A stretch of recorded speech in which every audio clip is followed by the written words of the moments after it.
Hello, fight fans. Here we are, Seattle Mike Fights with Friends. Everybody, please hit that like button or I will clip your toenails just a little too short. And don't ask me why I'm clipping your toenails. But hope everybody's had a great week. UFC Fight Night, Vegas, I don't know, 5,000. I think they're still keeping track of numbers. I don't know. I think these are called like Fight Night Vegas now, and on ESPN with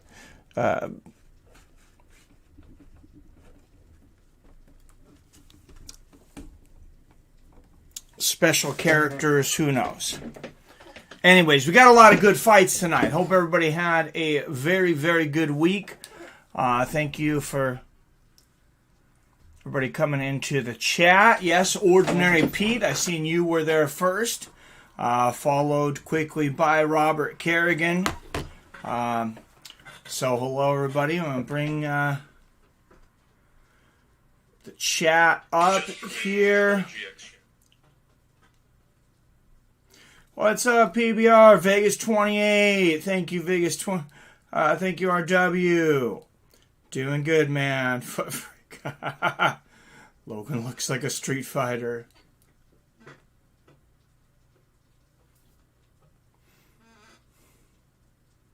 That's because he is.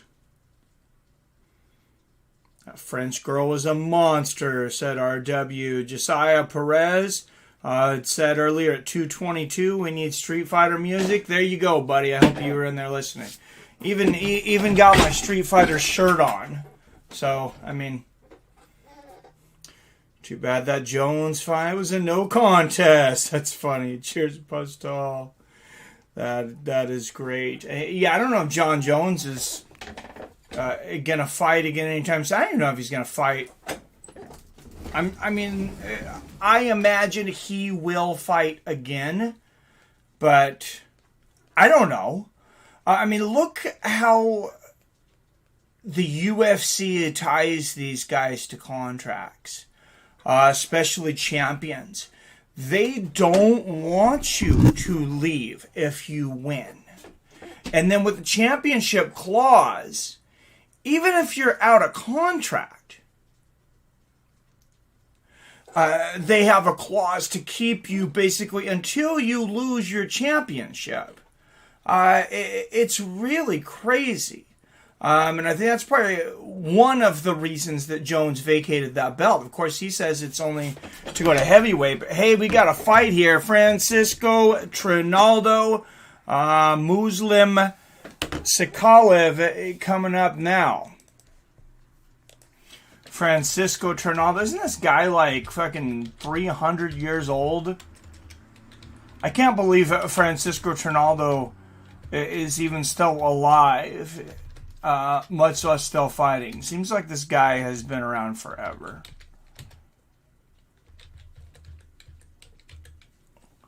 All right, guys. Fighting out of Dagestan, Russia. He is a minus 230 favorite. Muslim Salikhov. Salikhov.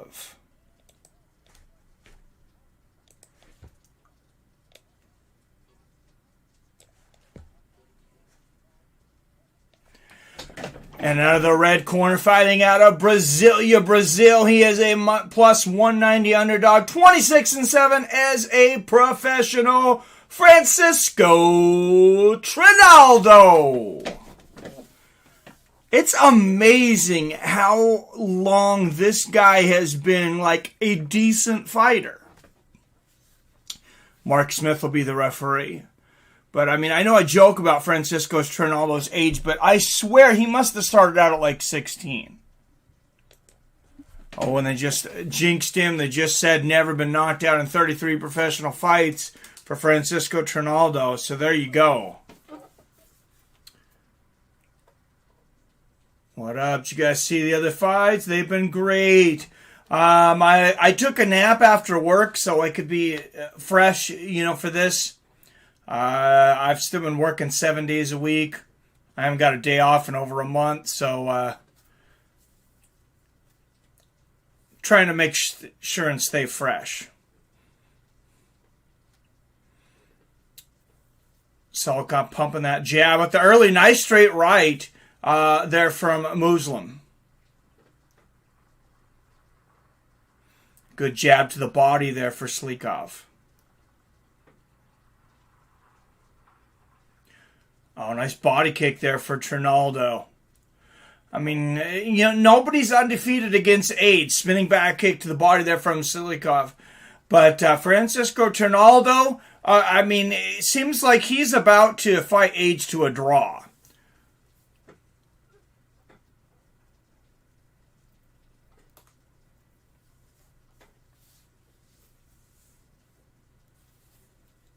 Oh, nice combination there from Trinaldo. About a 4-shot combination there, in and out.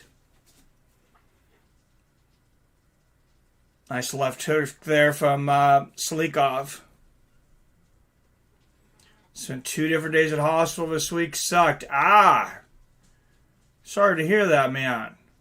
Oh, nice body kick there from Muslim. Marcin is acting up. Had to get IV antibiotics. 2 open wounds on my left leg, right under injured knee. 1 open wound under right calf hurts. Oh, shit. Take care of that stuff, brother. I hope you're feeling better soon. That's horrible.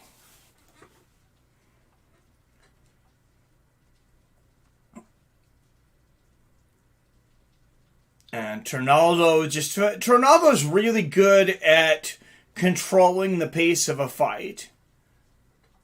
Front kick misses there for Salikhov.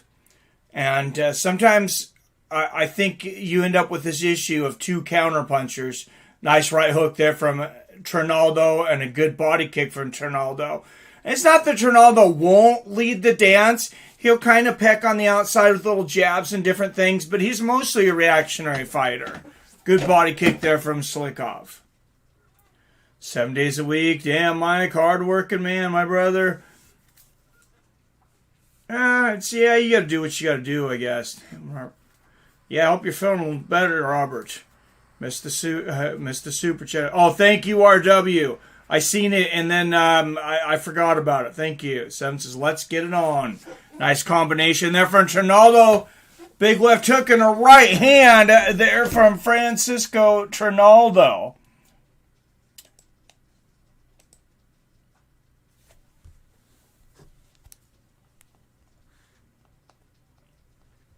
And Yippee-ki-yay says, round 1, fight!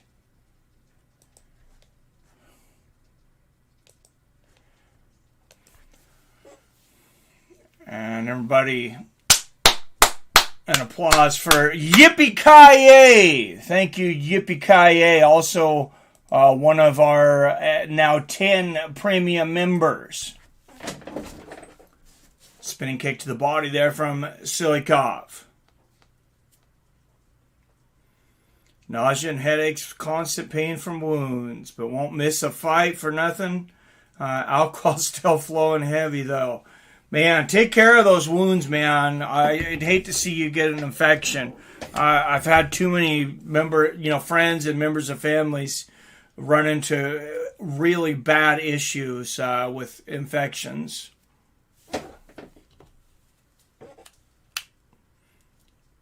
Good jab there from Salikhov.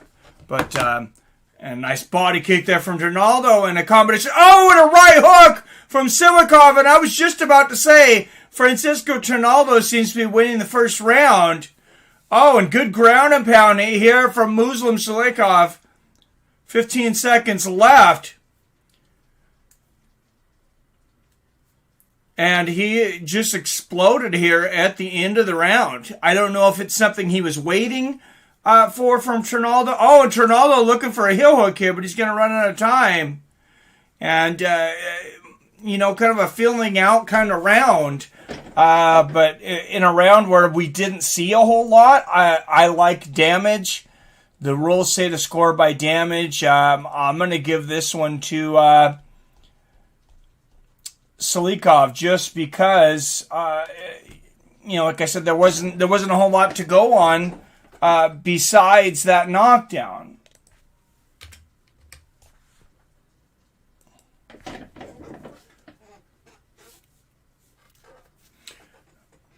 Let's get it on, 7. What's going on, 7? Good to see you, brother.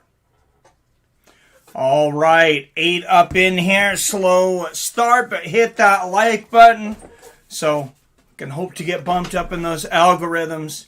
I know everybody here is subscribed. You guys are all the OGs in here, it looks like.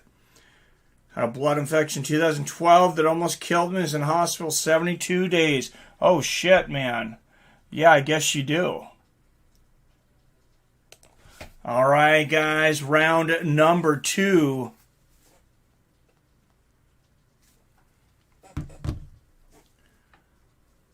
Nice combination there from Trinaldo. Trinaldo's a veteran.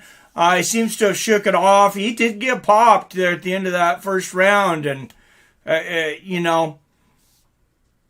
oh, nice left hand there from Trinaldo. As Nate Diaz would say, Muslim Salikhov, he took everything that Trinaldo had been working for in that round. But that was the difference maker. Nice left hook from Trinaldo and knee to the body.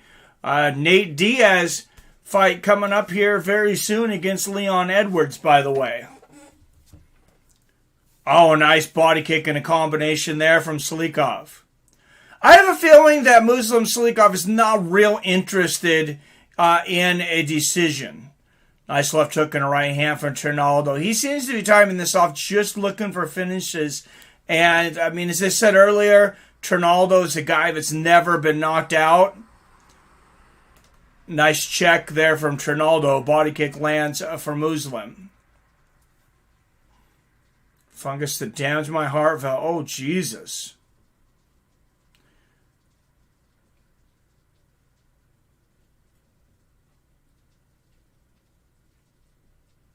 Caused endocarditis.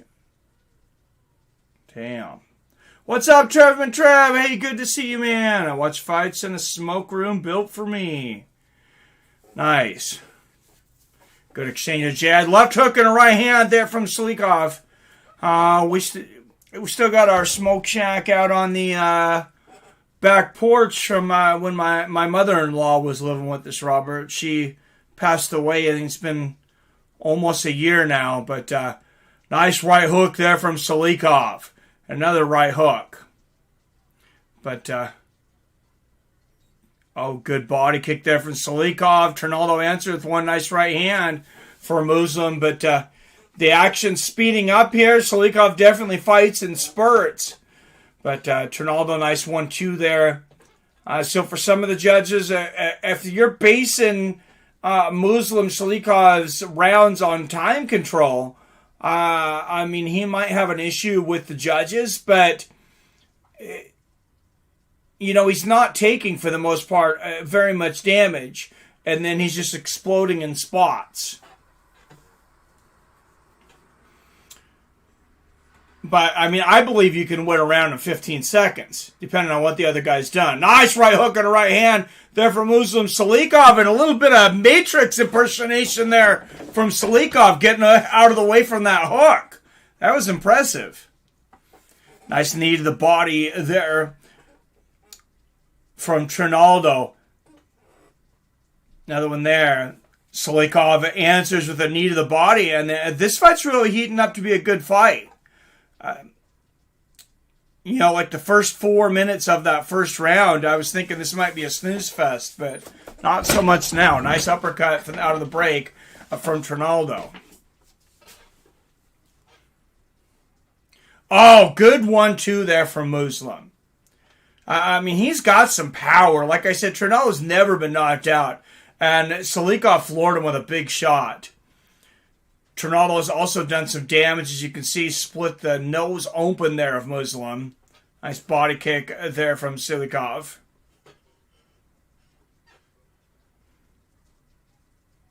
Oh, nice combination, counter combination from Salikhov as Trinaldo misses a shot there.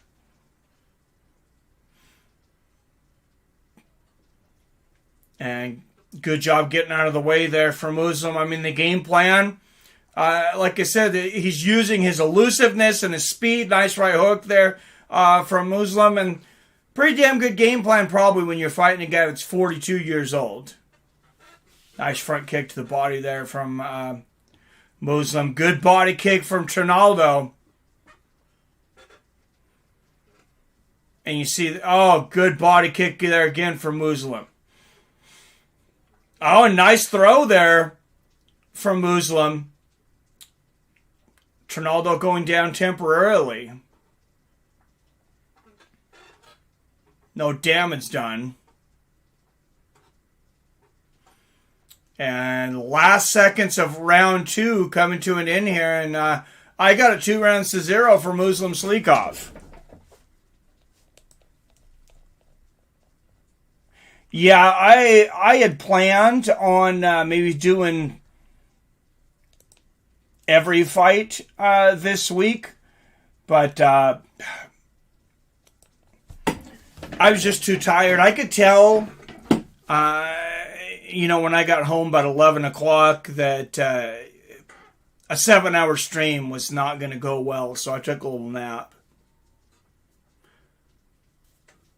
I just went to work, went to the gas station, grocery store, didn't have to wear a mask at all. All hell Florida. I'm not putting up with that shit anymore. I don't wear them when I go in places anyways. This is, they've had, I don't even know if you're supposed to say it, but what they're telling everybody to get now, because YouTube's so sensitive. But, everybody's had the chance to get that, whether they want it or not, and numbers here are way down. They've never been down here, but never to reflect as restrictive as it's been. But, I just don't wear them. I just tell them, if somebody does say something to me, sorry, I don't need it that bad. Oh, nice right hand there from Salikhov, but Trinaldo with the eye poke, and this looks from Muslim's reaction. Wow, this looks to be a bad one. He's not even taking his hand off of his eye. Let's watch the replay here. Oh yeah, that was the fingers just straight into the eye. That's the old crane style kung fu there from Francisco Trinaldo. Oh, not good.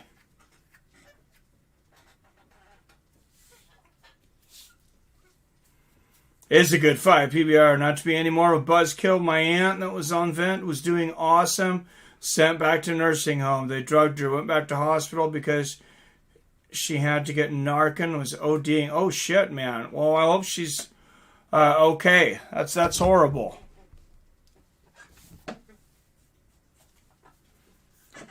And Muslim Salikhov, he's still got 4 minutes left to rest.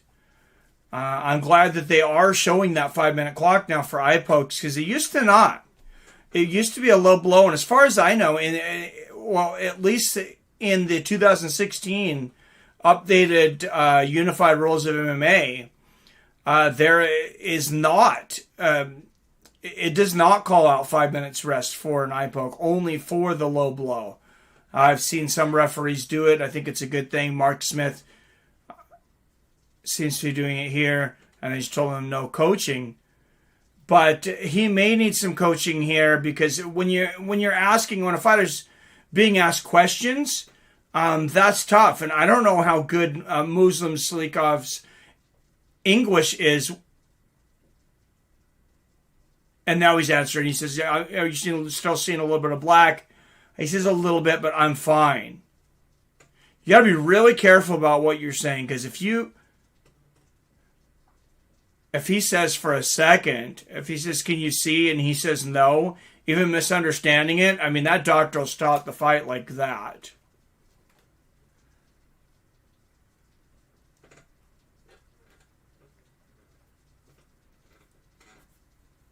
And they're going to clear Salikhov's eye with some gauze here, it looks like. Looks like he's going to continue this one.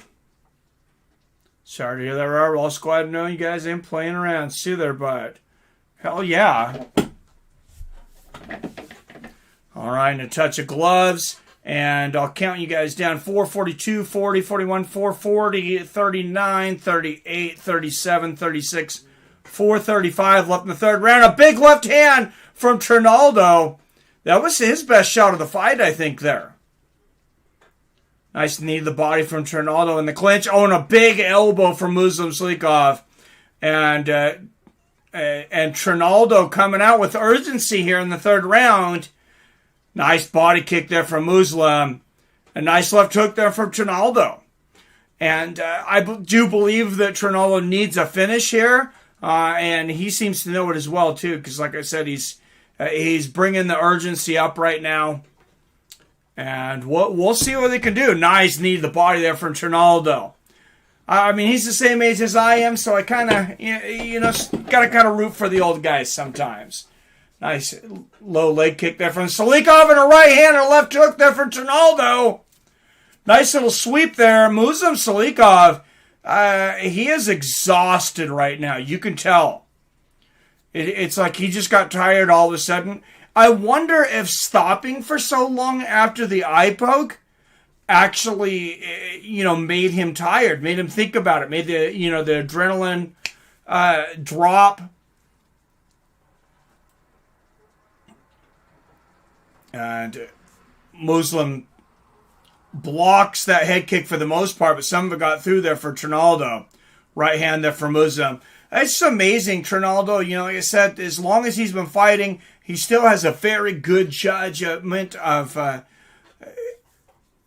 range in the cage, able to supplement that speed disadvantage in a lot of those exchanges with Salikhov. It's strange for Francisco Trinaldo. He's one of those guys that never really seemed to have peaks and valleys in his career, but he also never got to that real high level where we expected him to be, challenging for a title.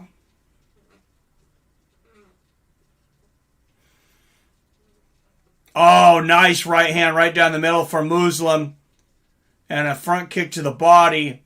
Spinning wheel kick there from Salikhov, blocked by Trinaldo, but Muslim fighting through that fatigue right now. Nice right hand for Trinaldo. Oh, wow, Trinaldo barely got out of the way of that spinning wheel kick. Nice combination from Trinaldo. That could have been devastating. Oh, nice left hand in the body there from Trinaldo. And you know what? As tired as he is, keep going to the body there. If you're Trinaldo and you see a guy wheezing like that, basically, go to the body of those big shots. Hit him right in the esophagus. Muslim did not... Oh, and there's the body kick from Trinaldo. Now he's going. He did not like that left hook to the body at all. Nice left hand there from Trinaldo. But, yeah, I think Trinaldo's only opportunity to get a finish here is to hurt Salikhov to the body again one more time and then, maybe go upstairs.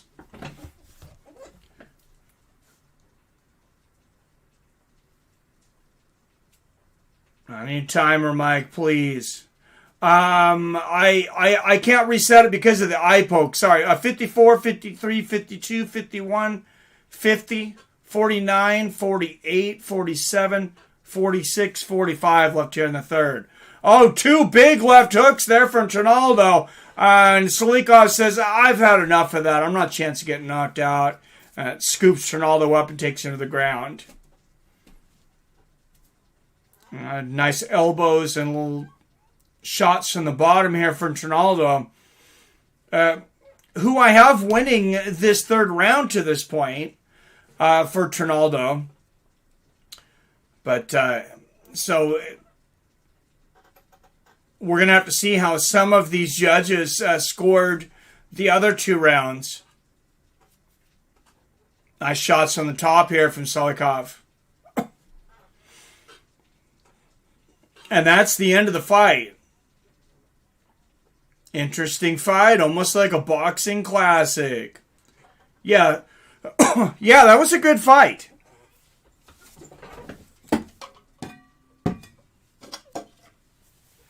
I liked that fight. Like I said, ever since, about 4 minutes into the first round, there was steady action.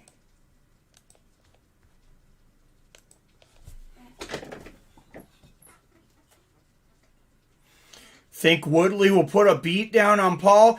I did. And I'm still taking Woodley, but I don't know if some people are trying to talk me out of it. I said, when I first seen that, I said, I'm going to sell my house and bet it on Woodley. Of course, I couldn't sell my house that quickly. But, that's like how confident I was out of the gate. And Young David even said, he's like, hey, we got to travel to a place that's, where you can bet on fights.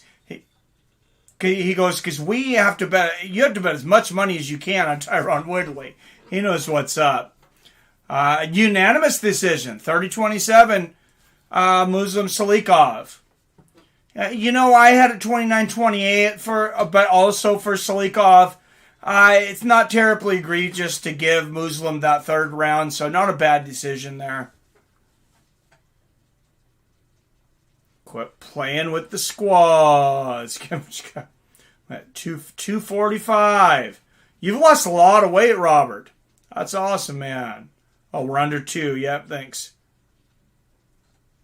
Woodley going to break Jake Paul's face in. Jake is going to freeze. He might. We'll see. Just me, or did Salikhov take a worse poke than Patrick? I don't know. It was pretty bad, man. And here, coming down to Rocky music out of Malmo, Sweden, Ilir Latifi making his way down to the cage. And man, now that he's not cutting to get to 205, this guy he's always looked ridiculous. But now he really just looks like a freaking superhero.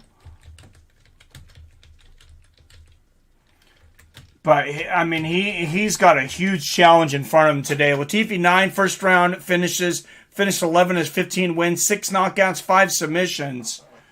But Tanner Boser. This guy's mullet is so on point that the judges give him one of the rounds before the fight even starts. True fact. So Ilir Latifi, he's going to be dealing with that. But Tanner Boser, he's an up-and-coming prospect, and he's a smart guy. He says, I want to work my way up the ranks slowly. A little bit better guy every time. He said, I'm young. I'm in no hurry. And here comes Tanner Boser. Out of Alberta, Canada. The beard game is strong on this one, and the mullet game is strong. And he's got some big power. Jake Paul always takes fights that people think he will lose. This fight right now will be fire. Well, I mean, obviously his brother doesn't follow that advice because there's no way Logan Paul is beating Floyd Mayweather. That's just a ridiculous fight. But, Billy Hughes, he's talked me into it. I might be a little embarrassed to say it, but if you guys want, I think I'm going to do the Floyd Mayweather versus Jake Paul fight tomorrow. Or Logan Paul, excuse me. Power of the mullet, flying high now. Hey, ominous cloud moves over the ring. Wow, somebody's getting high. All right, Ilir Latifi, 8 years older at 37, 3 inches taller at 6'2". Bozer, 2 pounds heavier at 242, and a 2-inch reach advantage, 75.5 inches. And out of the blue corner, weighing in at 242 pounds, representing Malmo, Sweden, a plus 150 underdog, 15-8 as a professional, Ilir Latifi. Also finished 11 of those 15 wins. And across the octagon, representing Edmonton, Alberta, Canada. He is a minus 175 favorite. 19-7-1 as a professional.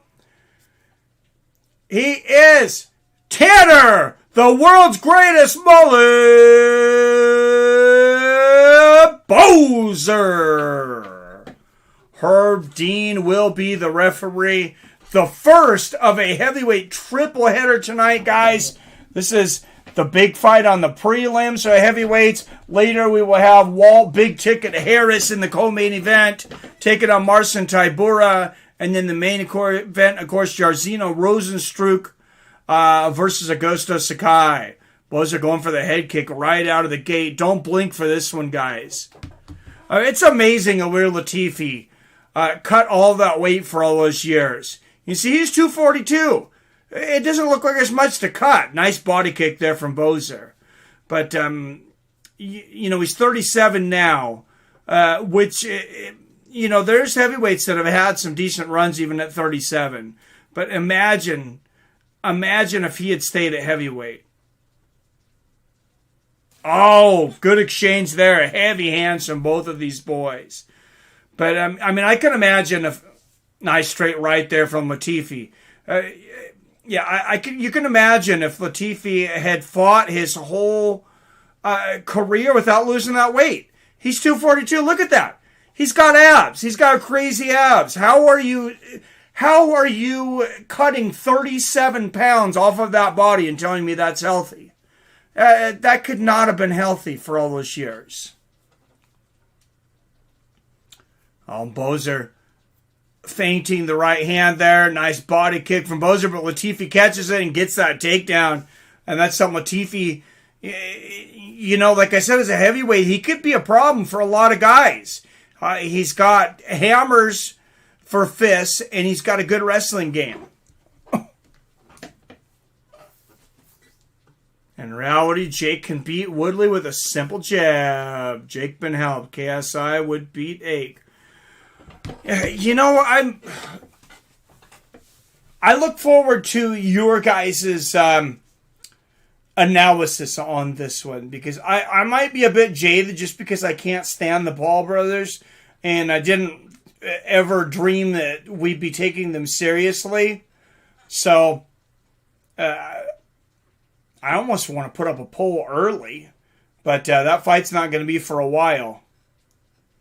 But I'm really interested in betting on that fight and taking Woodley, who opened up as a plus 145 underdog, by the way. Jake, Ben Askren. We can't go up Ben Askren. No, you definitely can't go up Ben Askren. This is going to be the first legitimate fighter that Jake Paul has faced. And even by saying that, I mean, we know Tyron Woodley, we haven't seen him as a boxer. It is a different sport, for sure. Bigger gloves, everything. And Tyron Woodley, this might be a serious head and arm choke attempt here for Ilir Latifi. Oh, and Bozer's out. Latifi in the dominant north-south now. But, Woodley always had great hands, and he still showed that he had good hands. Took a few good shots as well in that Vicente Luque fight with 4-ounce gloves still. Of course, he did not win the fight. Ended up getting cut after a fight of the year. Fight of the night. That surprised me a little bit. What's up, Chef Johnson? Howdy, Mike and friends. Hey, good to see you, man. How you been? Haven't seen you in here in a little while. Jake can't beat Woodley harder than Usman. No. That was Usman. Woodley has not been the same since that fight for sure. Nice jab to the body there from Bozer. Nice right hand from Bozer. This is where he wants it. Yes, but Ilir Latifi, I was a bit surprised to see Bozer pretty, fairly heavy favorite, almost 2-1, because nice right hook to the body there from Latifi. Because Latifi, he has that stand-up power and he has that wrestling.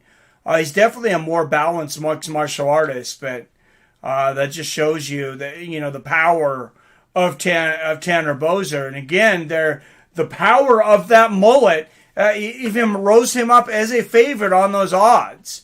They know that the judges they're going to have a hard time saying no to Tanner Bozer and that sexy mullet. Good straight right there from Bozer.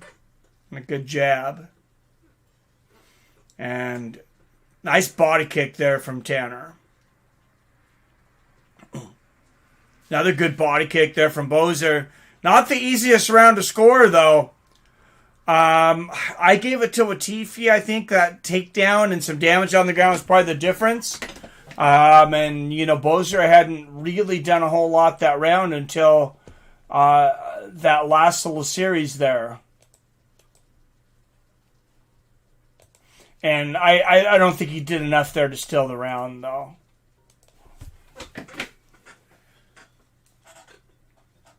But yeah, I can't wait for Woodley. Gonna be interesting. That's a fight I want to see.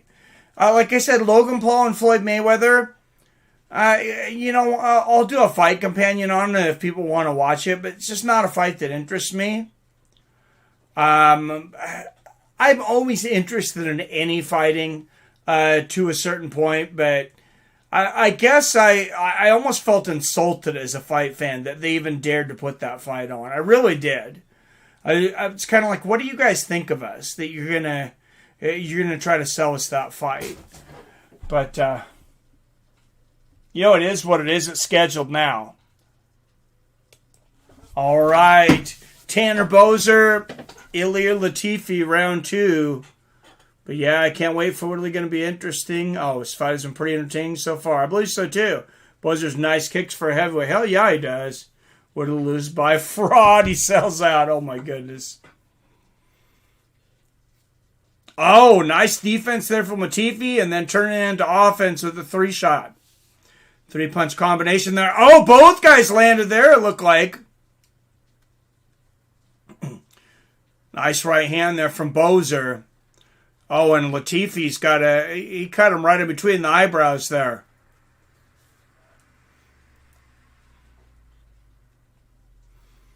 Good jab there from Bozer.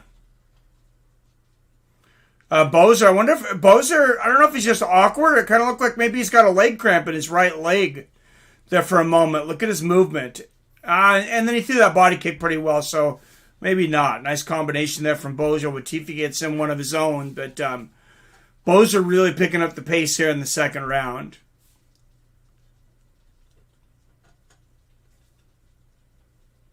Oh, nice body kick there from Bozer. And a 1-2. Nice right hook from Latifi. He's got to be careful with that power from Latifi, though. I mean, you will not remember what happens. Latifi hits you with the hard shot. You know, you'll wake up and think you're still fighting. Oh, nice left hook there from Bozer.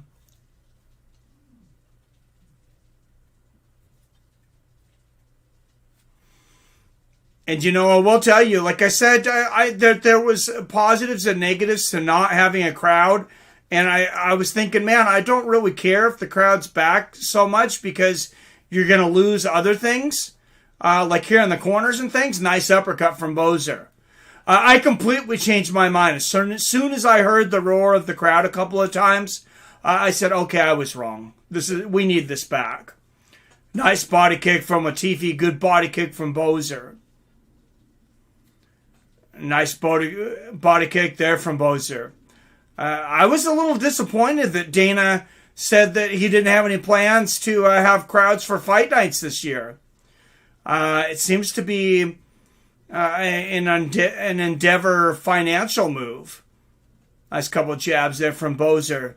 But, and he probably just didn't want to deal with all the headaches of all, you know, some of these cities and commissions just still acting a fool. And Latifi does look a little tired here, but his pace has been better in the past. I was thinking, you know, not having that weight cut should definitely help with the cardio. But, and there is an eye poke, unfortunately, from Bozer. And Herb Dean did not call it, though. I did not see the poke. Latifi looked like it was, but if Herb Dean didn't see it, Bozer teeing off here. And Latifi cut up here. Oh, big elbow over the top here from Bozer. And Latifi looks like he can barely see if at all out of that left eye. Good jab there from Bozer. And I mean, Latifi, you got to defend yourself until the referee stops the fight. You can't just assume that Herb's going to stop the fight because you said that your eye was poked. And if you're going by the unified rules of MMA, you're not allowed to just take a guy's word for it. If you didn't see anything. Man, I left for a while. But y'all still talking with William Paul? My fault. Refs have been off today. It's the third fight. Ref wasn't paying attention. Damn, Bozer got that technique from John Jones, right? Man, it almost ended the fight. I got to see the replay because I'll admit I didn't catch the eye poke either, only on Latifi's reaction. Nice body kick there from Bozer. Oh, nice right hand there from Bozer. And a good jab from Tanner. And I mean, that's the one bad thing about MMA is it's really hard for those guys to get every single angle. So sometimes just because of a certain camera angle, it just doesn't show up on tape or live or whatever. I have that issue a lot of times with submissions, especially like guillotines and different things that can be covered up. It can be hard on TV to see exactly how hard or, you know, how serious the submission is. But you're going to see the replay here.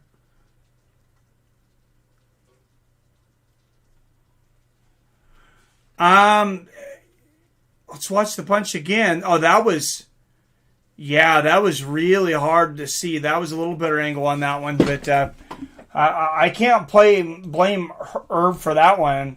Actually, I think I got to credit her for playing that right. Because, you're not supposed to just take a fighter's word for it.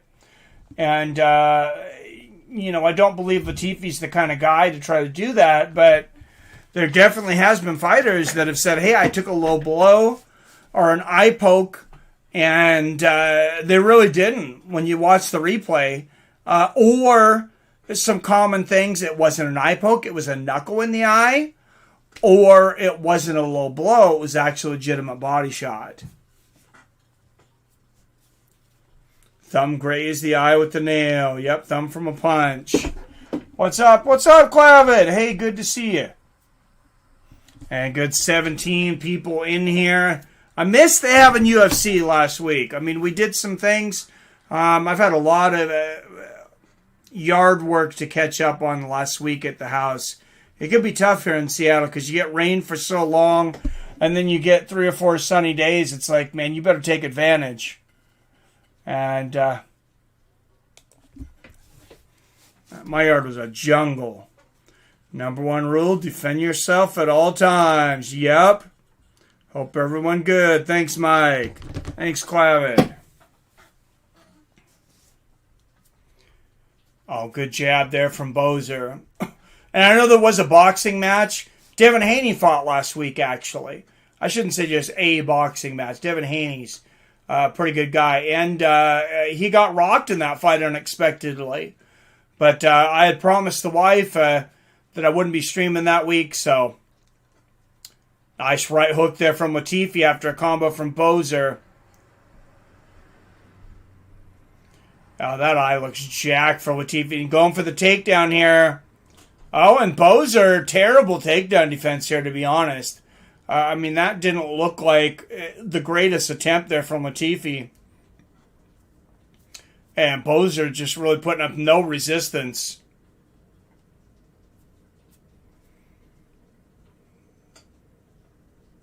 And now, Bozer's got to fill this weight for 4 minutes, or he's got to figure it out. One or the other.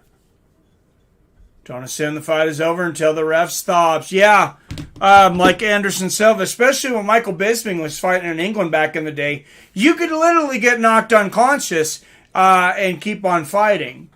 Because Anderson Silva knocked Michael Bisping unconscious, walks away, assuming, hey, the guy was out, this fight's over, and the referee's like, nah, we'll let him recover, and we'll go ahead and let this fight keep going. That was one of the weirdest situations I've ever witnessed. But as much as I like Michael Bisping, you can't deny that he got some extremely favorable treatment across the ocean there. John says fatigue. Yeah, I was thinking Latifi looked pretty fatigued with that takedown too, though. Made me surprised that Bozer went down so easily, but what's up, Theron Nelson in the house? Says howdy from Santa Cruz. Howdy, Theron.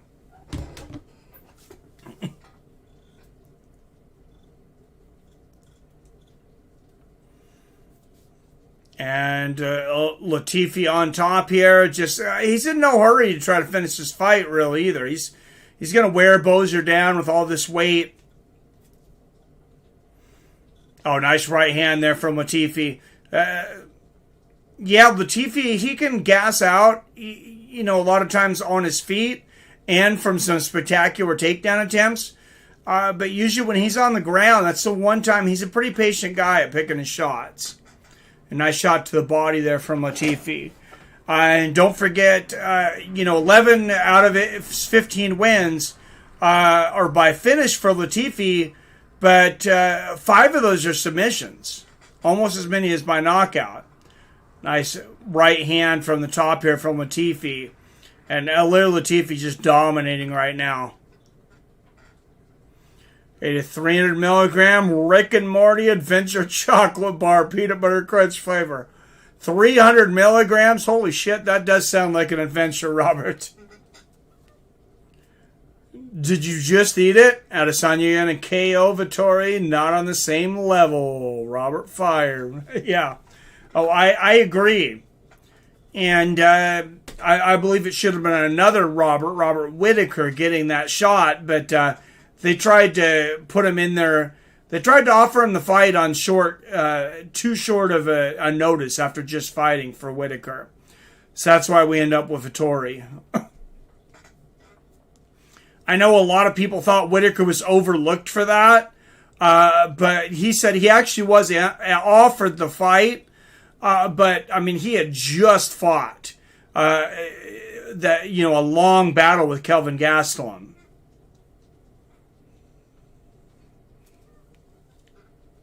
Here I go, just ate it. Robert, we need a Robert cam. We need to figure out how to do that so we can see you like in the corner. What's going on with this desk? Will you do me a favor when it hits, Robert? Will you call in as it's hitting for maybe like about 10 minutes? Whitaker getting criticized for not taking that fight. Who's criticizing him? I mean, those people are silly. That doesn't make any sense because you can't fight a guy like Kelvin Gastelum in 5 rounds and then expect to take a fight that big on super short notice. That just wouldn't be intelligent.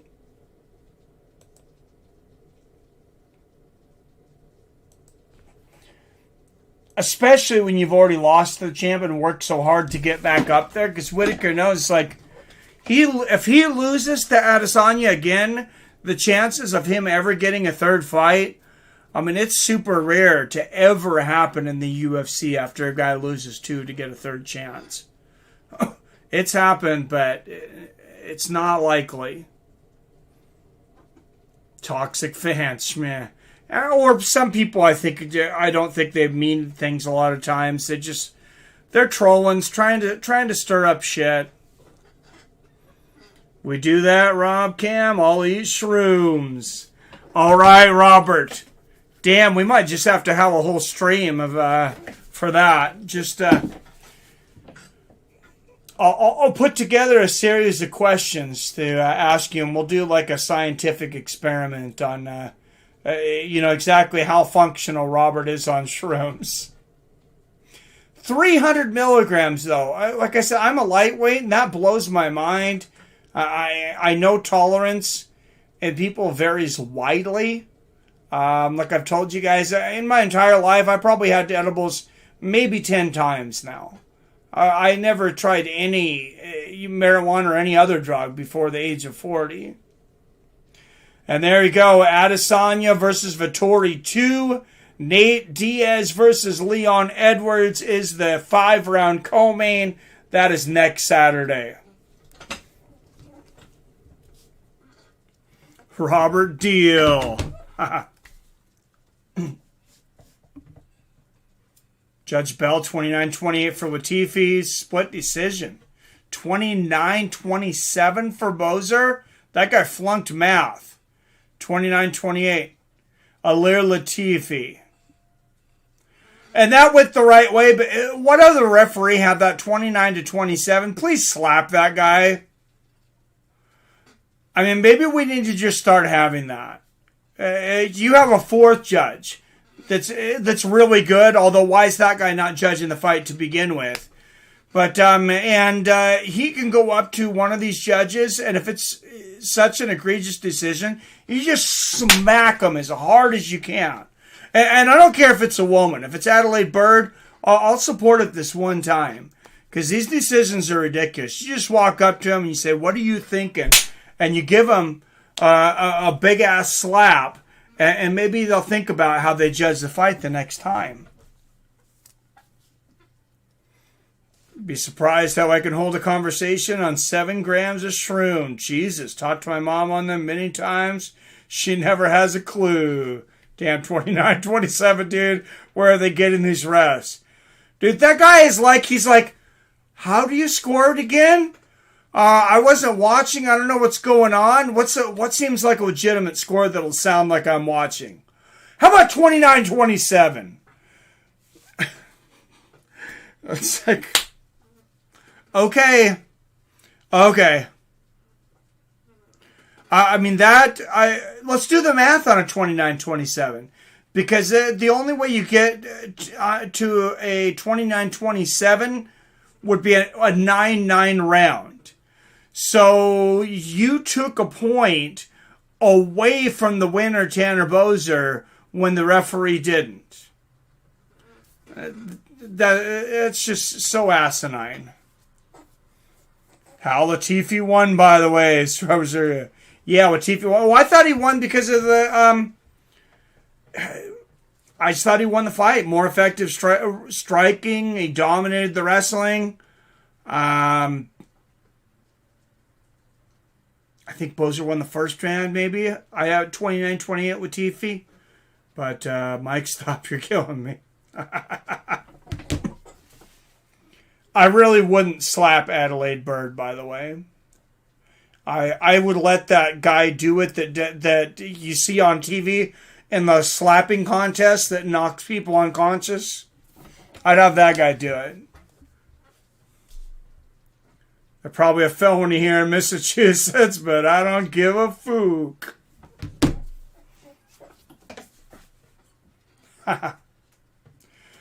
All right, well, Tom Breeze versus Antonio Arroyo, and I was looking forward to that fight. It has been canceled due to a medical issue with Breeze. They're not saying what it is. I mean, I would speculate. I'm not beyond it, but I just don't have any information, so I'm not going to. You guys feel free, though. I gave Latifi the fight 29-28. Yeah, I'm right there with you, Robert. Anyways, next is KSW champion with Rosa de la Monte. Yep. And for those that didn't see it during the week, Gregory Rodriguez, who's taken on Dusko Todorovic. Gregory Rodriguez won the LFA middleweight championship last Friday. So 8 days ago, that guy won a championship, the middleweight championship in LFA. And now he's taking a super short notice fight here in the UFC. Being called up, he said it was his dream to fight in the UFC. So he relinquished his LFA belt. I mean, literally like right after he won it.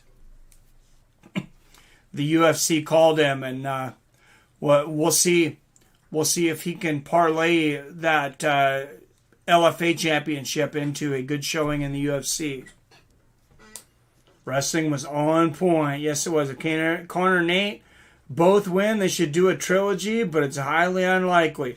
I don't care if they win, lose, or draw. I do not care what happens in either one of those fights. I have to see Conor McGregor and Nate Diaz 3. They have to give it to us. Like I said, I don't care what's going on anywhere else. When those two guys enter the cage, it's fucking magic. And I just want to make sure, I want to be there for that one live. I don't want to be doing a fight companion for that fight. As much as I would love you guys, I want to be there live, and I want you guys to invite you guys to show up there and join me. And we'll all watch it live in the crowd. G-Rod.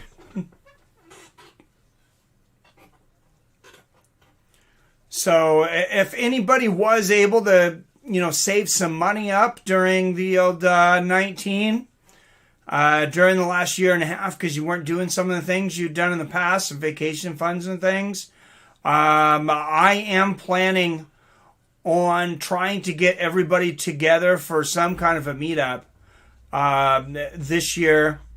Hopefully a live event. That's why I was hoping, like I said, the fight nights, because they're easier to get tickets for and they're cheaper.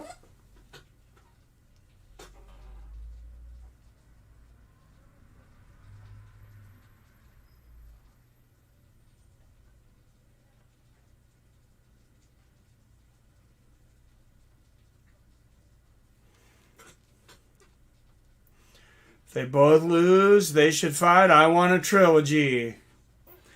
You know what? I want to see that fight so bad. If Conor knocks out Dustin Poirier in the first round, I still don't want to see him fight for the title. I'd still rather see him fight Nate Diaz. Conor and Nate will get it done. I like it. What's up, Jones? It's nice hanging. Mike, see y'all fine asses later. Have a good one, man. Thanks for coming in. Make sure you hit that like button on the way out if you haven't. Dusko is no joke. No, he is not at all. He's a tough son of a bitch. And, for Rodriguez to take that fight on 8 days' notice, wow, that's insane.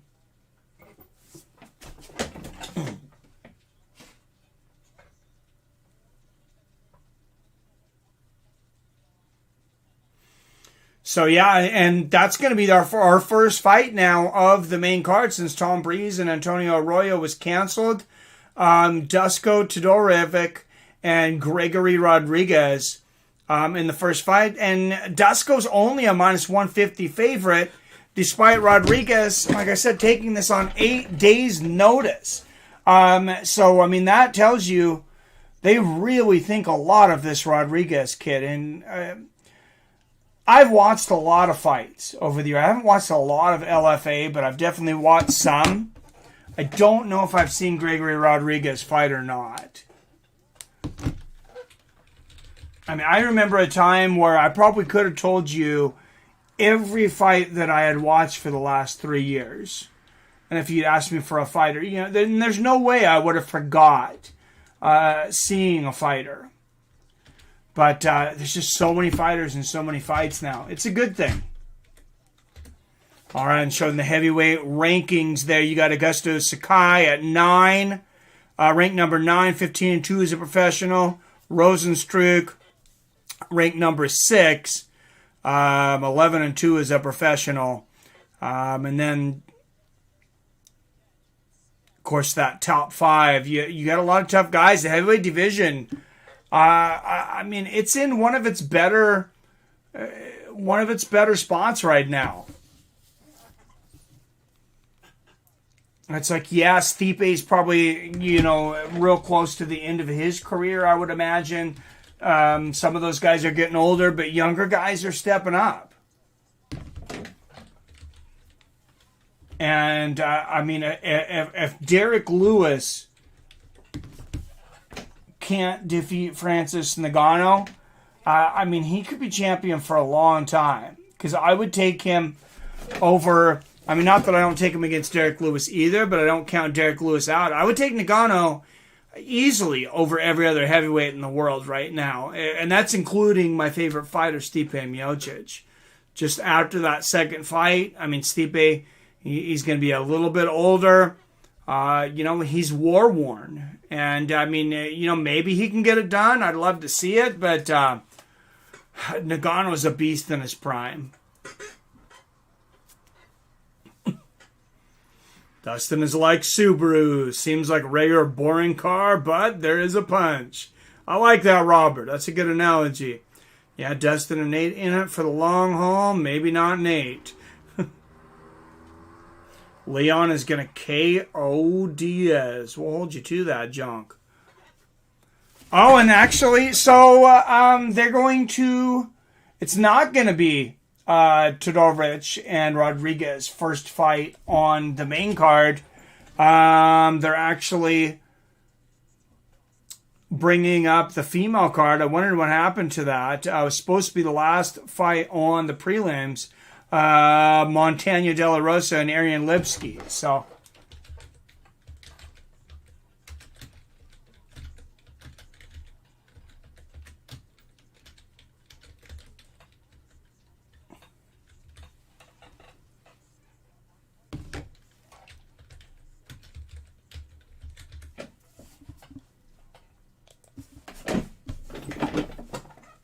all right, Montana, big favorite in this one, by the way, too.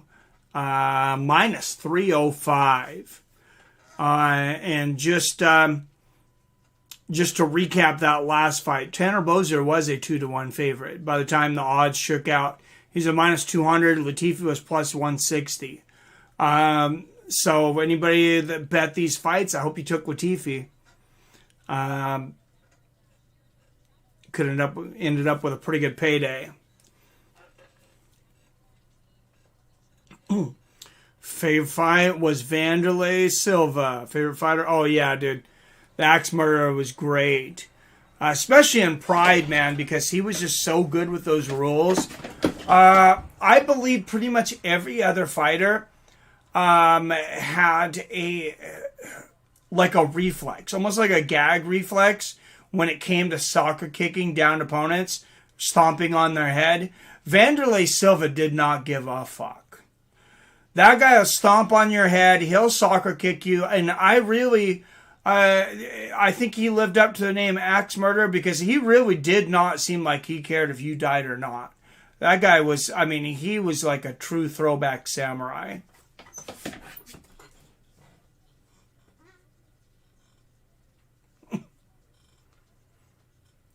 It's hilarious that Rozenstruick is 6'4", but Sakai is 6'3". Fave was Fedor Emelianenko. Yeah, he was a good fighter, man. He's actually still fighting technically in Bellator. I think he's got at least one more. I have a feeling they're going to try to get it done in Russia from some things I've heard. Ariane Lipsky, former KSW flyweight champion, making her way into the octagon. To use in the game, only fighter to have good wrestling and BJJ. What UFC do you play? Well, not only, but middle lightweight, always use him and destroy people. UFC 2010. I remember that one. Oh, man, Robert again with the corn. You know I have a really sensitive stomach, Robert. Man, he could put you in rubber guard in the game and wrestle slam, so was the perfect fighter for me. Nice. Fight against Mirko Krokop was sick. Yeah, that's one guy. That's one guy I can't say was ever in a boring fight. Wanderlei, nobody's going to say that dude didn't earn every dollar he was ever paid.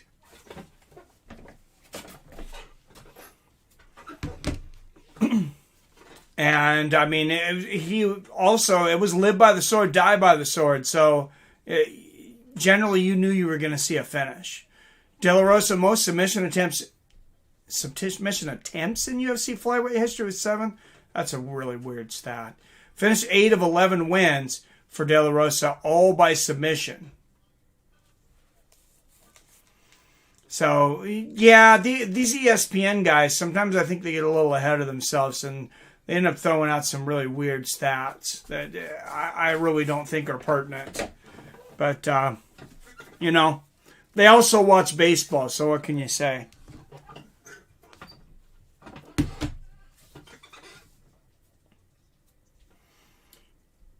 Now, I will say, for those of you around my age or a little younger and older, that new 30 for 30 with McGuire and Sosa is very good. Ariane Lipsky, a year older at 27. De La Rosa, a year taller at 5'7". Can't speak this week. De La Rosa with a 1-inch reach advantage at 68 inches.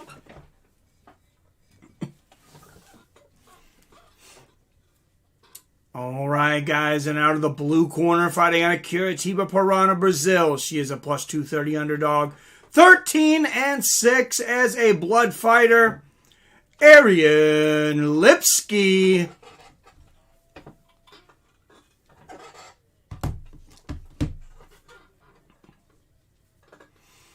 And out of the red corner,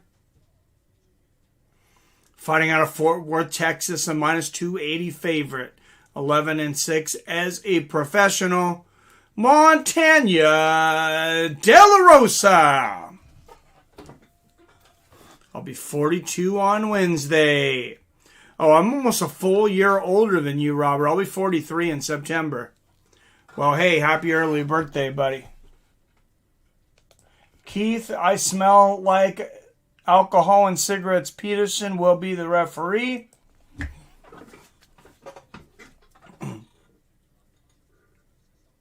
Oh, but it was juicing time. Oh, there are so many guys. There were way more guys, I guarantee you, that were on juice than not, and Pride. I mean, it literally was basically in your contract.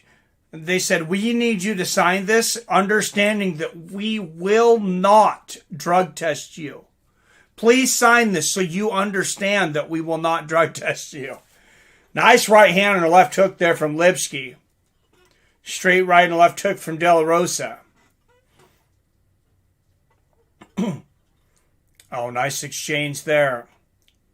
Good start to this fight.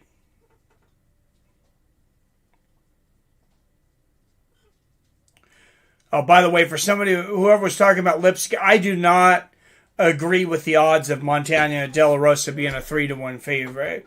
I mean, I'm not saying that I wouldn't favor her. Maybe I would, but not 3-1. Lipsky's definitely a live dog.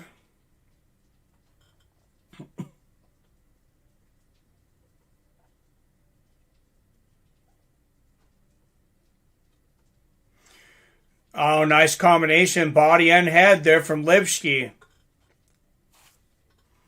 And yeah, people that knew who Lipsky was, I think the odds makers, they might have slept on her a little bit.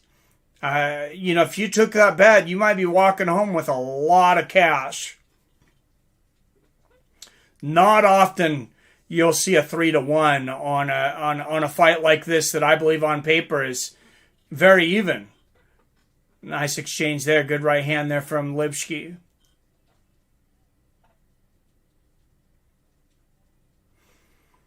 Good defense there from Lipsky. She's actually half Brazilian, half Polish. That sounds like half yummy, Robert.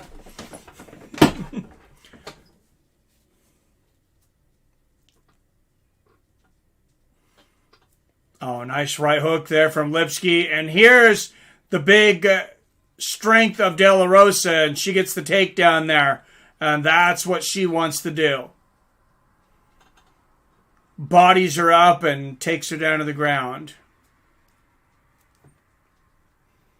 Keith Peterson is the go to Twitter if you haven't seen his page. Oh, I seen that. That's not...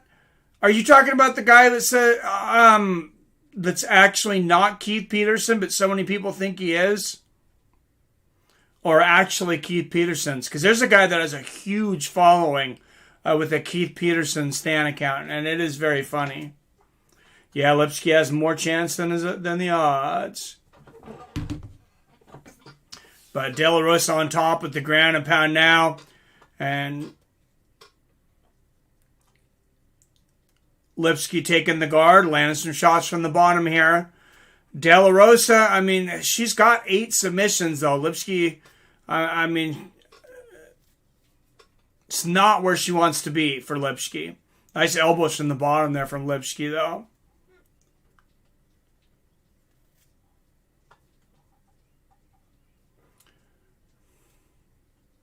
Oh, nice elbow from the bottom there from Lipsky. I mean, we have to talk about the evolution of striking from the bottom in the UFC. I mean, it seems like even 5 years ago, unless you were Maurice Smith or Marco Huas years back, nobody was striking from the bottom. And then you got Nico Price, sets the world on fire with that hammer fist from his back, gets the knockout over Randy Brown, and all of a sudden, slowly, everybody starts learning how to strike from their back. Oh, Lipsky's got a really bad cut.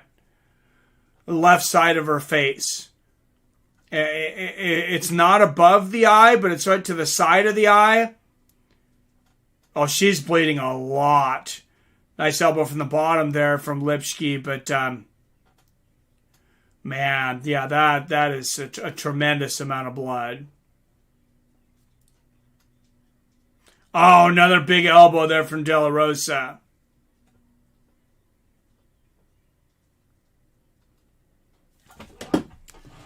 Damn, De La Rosa dominating now that they're on the bottom, though. Lipsky's cut man's going to have a hell of a job in between rounds. Or cut woman. I don't know if I've seen... I'm sure there's some out there, but I don't recall seeing any women in the cut game. Like a head cut person, but... I have a hard time believing it's not out there somewhere. There's got to be some women cut men. Or cut people. Yeah, Lipsky has more chance than this odds, yeah. Oh, I'd already read that. Round 2 here coming up, though.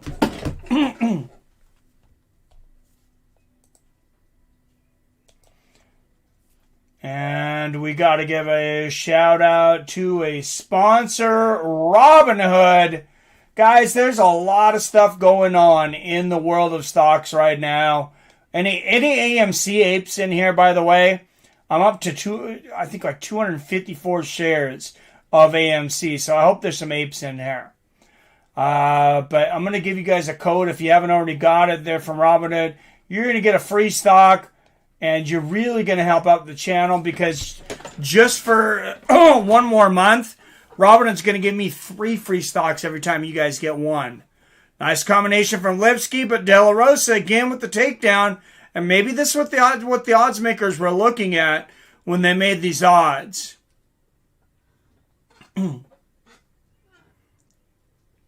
Any stonks Andes, UPK. Is that a YouTube channel? Oh, and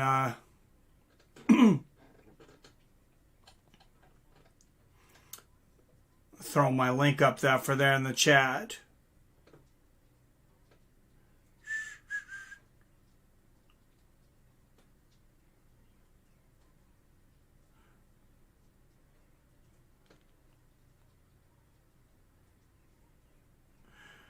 All right, guys, take that one, start an account. You're going to get a free stock out of the gate.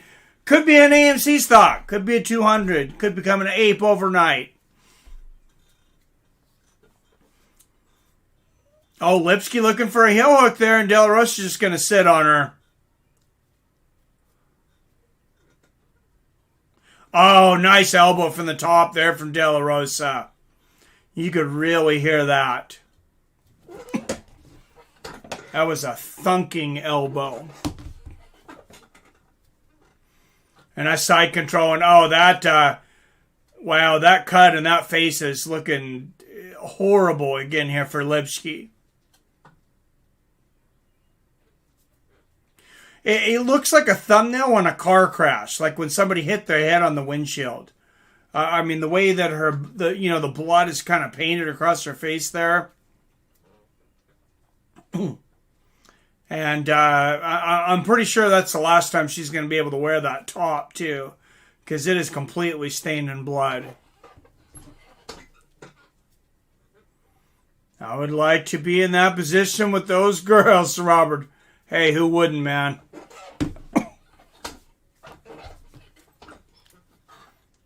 If I already have a Robin account, Hood account, will it work? I don't think so. I think it's only for new members, Jonk. Sorry, but if anybody you know, give them that link and they can get a free stock, though.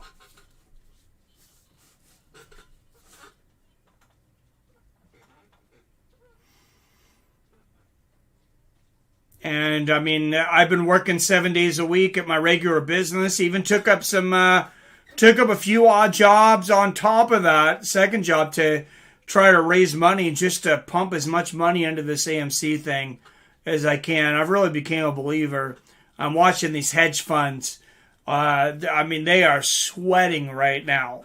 For those of you that know, a little bit about shorts and the squeeze, I won't turn this into a complete stock show, but look into it.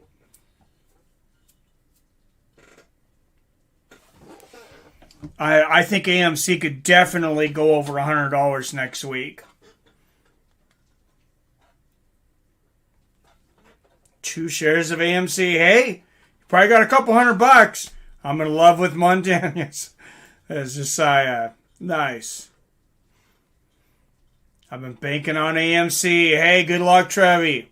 Hope you get it, man. She is strong. Yeah, she is very strong. And she definitely looks to be the bigger of the two. Nice elbow from the top there from De La Rosa.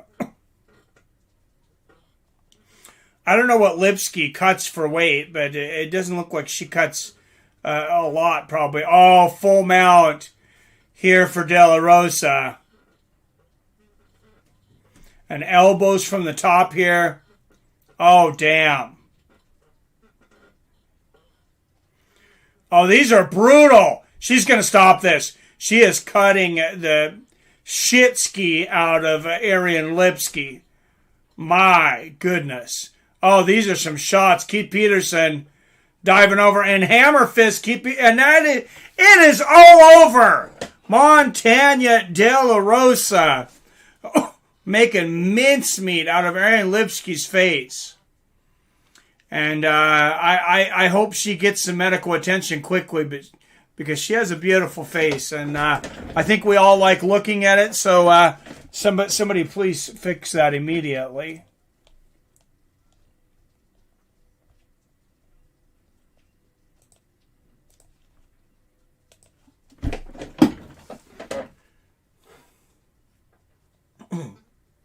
She is strong. Come on, Lipsky, make it a fight.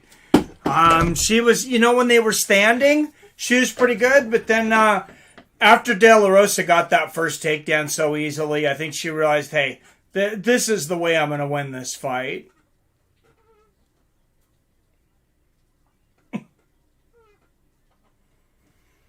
Damn, I didn't realize that was the first knockout win of her career for De La Rosa. But with 8 submissions, we all knew she had, she had good positioning on the ground, and you're going to get some ground and pound knockouts that way. She's a striker. Yeah, I know.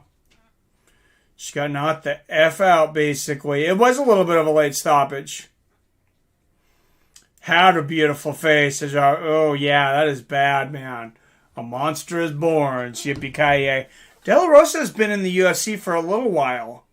Now, she'd had some issues, I believe, with weight cuts too. Wasn't she temporarily champion? This is the one I'm thinking of, that she was temporarily champion on the one they gave the inaugural championship from the Ultimate Fighter, and then she missed weight. I believe it was a weight miss that she wasn't able to make a fight, and they immediately stripped her. Next guy's unknown. I mean, this is going to change her game. She's going to come back Khabib. Damn, yeah, that was brutal. I counted 3 cuts, says Robert. Yeah, I think at least, man, she got gashed up. American Fighter, available everywhere you rent movies. Has anybody seen that yet? I've seen the UFC, boxing, Bellator, everybody is advertising that movie. I have not seen it yet. Just notice Ponzinibbio is back. Wonder how he looks. Yeah, me too. It'll be interesting. All right. De La Rosa 427 in round 2, the winner. Guys, I'm going to go and fill my water jug up because I didn't get that done. I had my timer set. And then I realized I went to look at my TV set because I watched all the fights on my Roku, and the Roku was gone. It was in, it was moved to another room. So my daughter told me she had moved it. I just forgot. So I will get some water and be right back.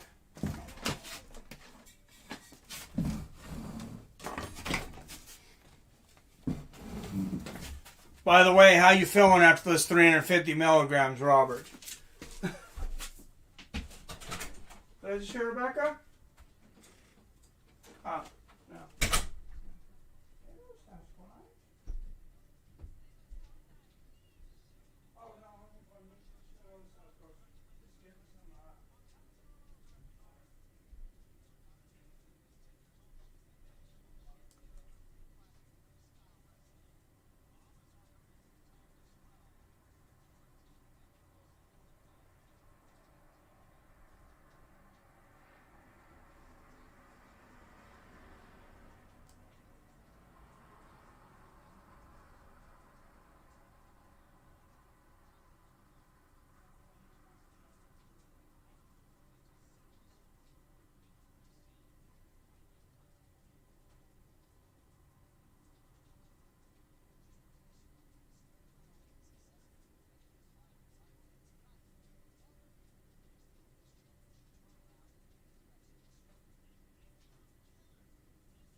right, guys, I am back.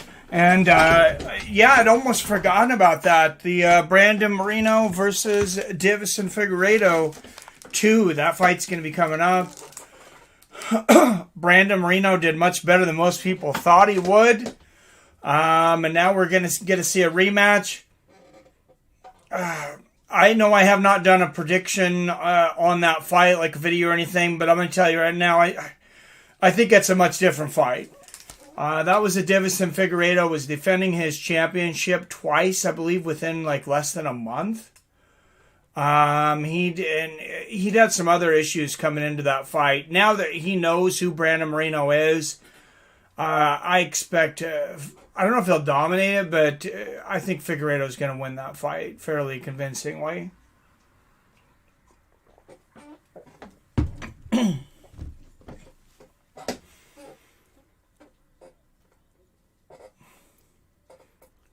RW, any of you guys watching the NBA? What's that? Van Zandt doing bare knuckle or am I lost? Yeah, she is. She's fighting another former UFC fighter. Who the hell is she fighting? I just seen that. Tanya has that mama bear strength. Nice. I once dated mixed martial artists. This girl was kicking me in the face for fun.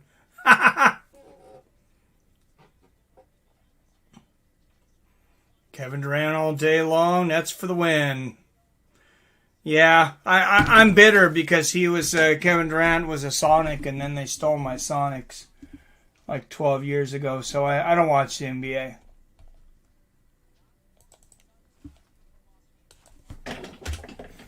They bring my Sonics back, then I'll watch. All right, guys.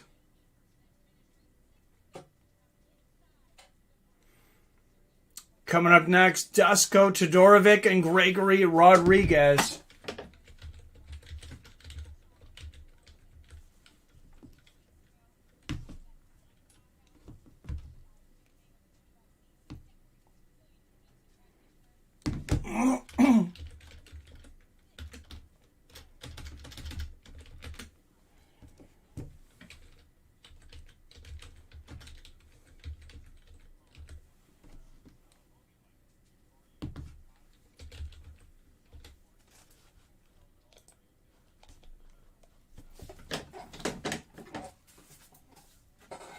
Adesanya, Deiveson, Diaz.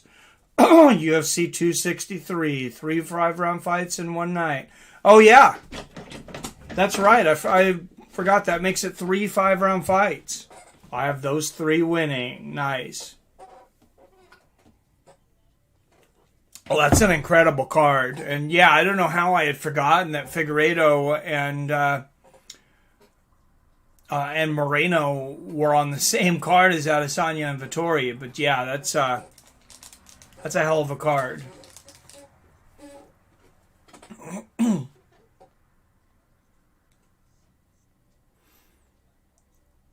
$90 degrees all day, now it's raining. Damn. That's some schizophrenic weather there in Massachusetts, Robert. Gannis can't outscore Harden and KD. It's like the playoffs going on in the NBA right now. God, I feel so out of the loop. Pretty sure I've seen that it is.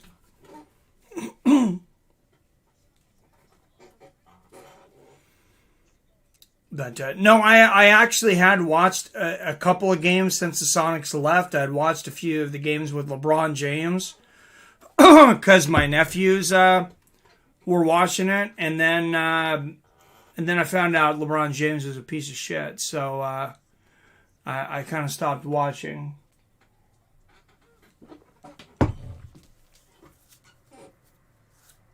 Guys cannot score Harden and KD. I agree. It's, UK, it's been 25 degrees, which is very hot.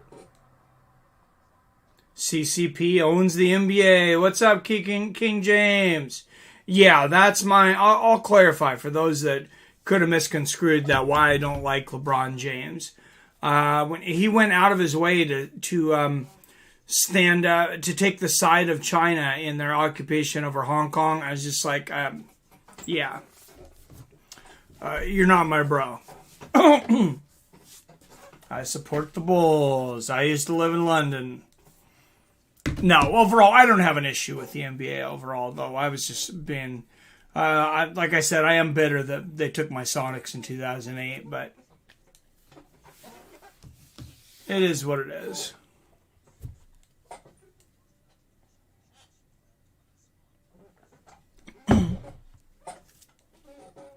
Man, 90s, up to early 2000s, though, I watched a lot of basketball. Maybe late 80s, I guess. Because from the Michael Jordan, Larry Bird, Magic Johnson era, Isaiah Thomas, all those guys, then up into like Reggie Miller and Allen Iverson, Sean Kemp and Gary Payton, Karl Malone, John Stockton. And that to me was like the golden age of basketball. But Seattle Supersonics, sad to see them go from the league. Scottie Pippen was my all-time favorite. Scottie was super underrated. It would have been interesting to see, how much shine Scottie would have got if he wouldn't have been on the same team as Jordan. Favorite player was Iverson. Don't remember watching NBA since then. Years. That was anytime Allen Iverson was playing, I was watching. Allen Iverson, Reggie Miller, he was one of my favorite players outside of the Sonics. I was just a huge Sonics fan. So pretty much anybody was on there. I mean, Gary Payton and Sean Kemp, of course, are my favorite players. But, I loved watching Reggie and Allen Iverson. John Stockton, David Robinson, which I'm amazed how quickly people forgot about David Robinson. I know Tim Duncan is one of the best power forwards ever, but it's like it's almost kind of like he was like wiped from the history books. People just completely stopped talking about him. Dirk Nowitzki, my all-time favorite player. Oh, yeah, he's a fun one to watch, too. Favorite player today is Harden. I like Harden. I have seen him watch some. I might end up watching a little bit more.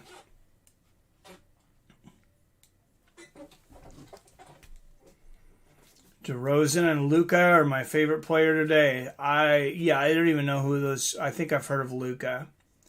I honestly have no idea who DeRozan is.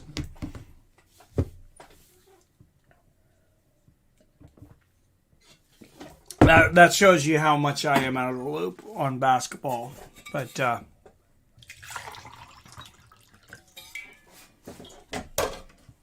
man, is it an exciting card next week. And coming up here, though, like I said, Gregory Rodriguez. Let's go back to last Friday. Gregory Rodriguez is in a battle, wins the LFA middleweight championship. I mean, obviously the guy's ecstatic. LFA is a pretty legit organization. Guy just finishes the fight, gets a call from the UFC, says, we had an opponent fall out. Would you fight Dusko Todorovic in 8 days? And he said, I'd be happy to. Gregory Rodriguez, 2 years older at 29. Dusko, 3 inches taller at 6'1". Rodriguez is going to have a 1-inch reach advantage.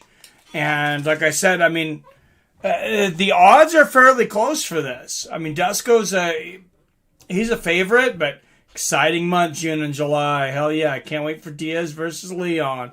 That's going to be a crazy fight. All right, representing Rio de Janeiro, Brazil. He is a plus 115 underdog. 9-3 as a professional. He is the former LFA middleweight champion, Gregory Rodriguez.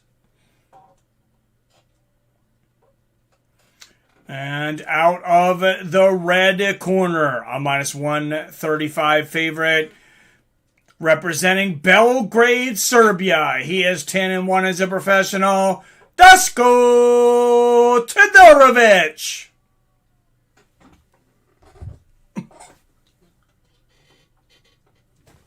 Mark Smith will be the referee for this one.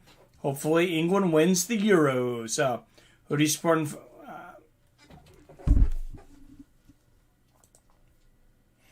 All right, guys, here we go.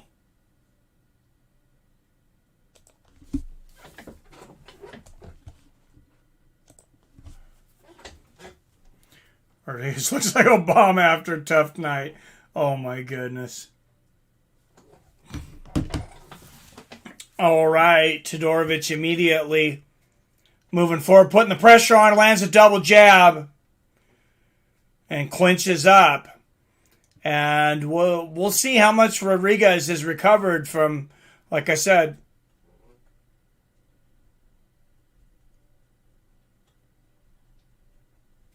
Nice right hook there from Rodriguez. Oh, they just said 7 weeks ago. I don't know where I swear I read a story that said he just won it last week. Okay, so that's a little different situation. I swear I read a whole article on that. Oh, nice. Nice throw there from Rodriguez. That was a beautiful Tayatoshi and a big knee there from Rodriguez. Knee right to a chin, right hook to the body from Dusko. And we got a fight now. Good job there from Todorovic.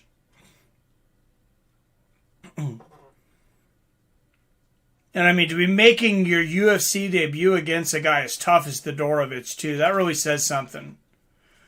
Nice low leg kick and a right hand to the body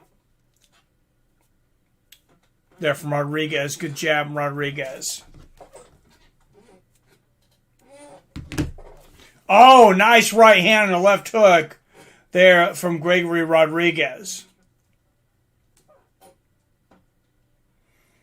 Oh, you can tell Rodriguez has some deep judo background. The way that he defended that takedown, and then that big throw earlier. Oh, big right hook there from Rodriguez, and a right hand right on. Oh, and Rodriguez is piecing Todorovic up right now.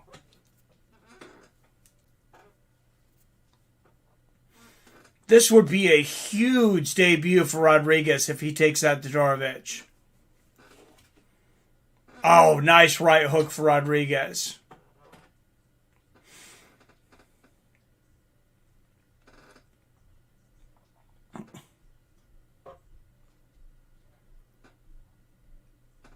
And good jab and right hand there for Rodriguez. Both of these guys, fighters, they're always very comfortable in the cage. Nice right hook there from Rodriguez. Good exchange, good knee from Rodriguez. Right hand for Todorovic.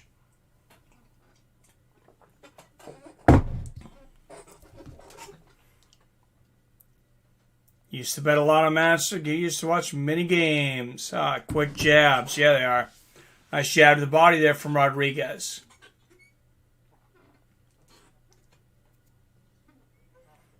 Outside leg kick from Rodriguez.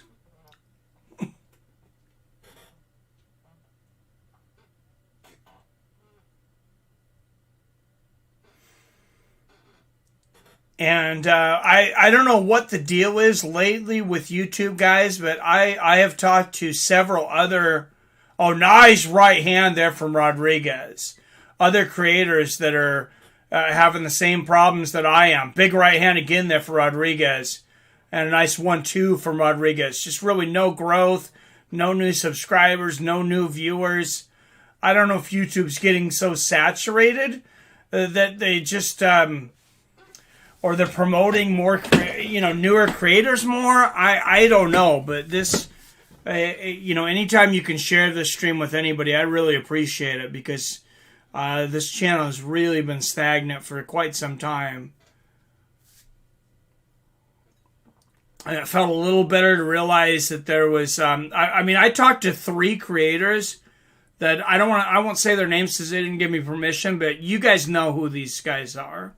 I'm pretty sure most of you probably know who all 3 of them are.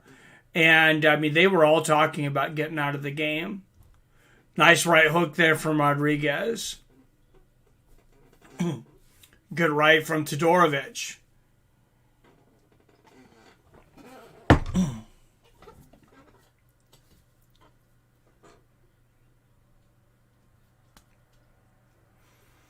Great first round for Gregory Rodriguez. I mean, for both guys, but I gave Rodriguez that round.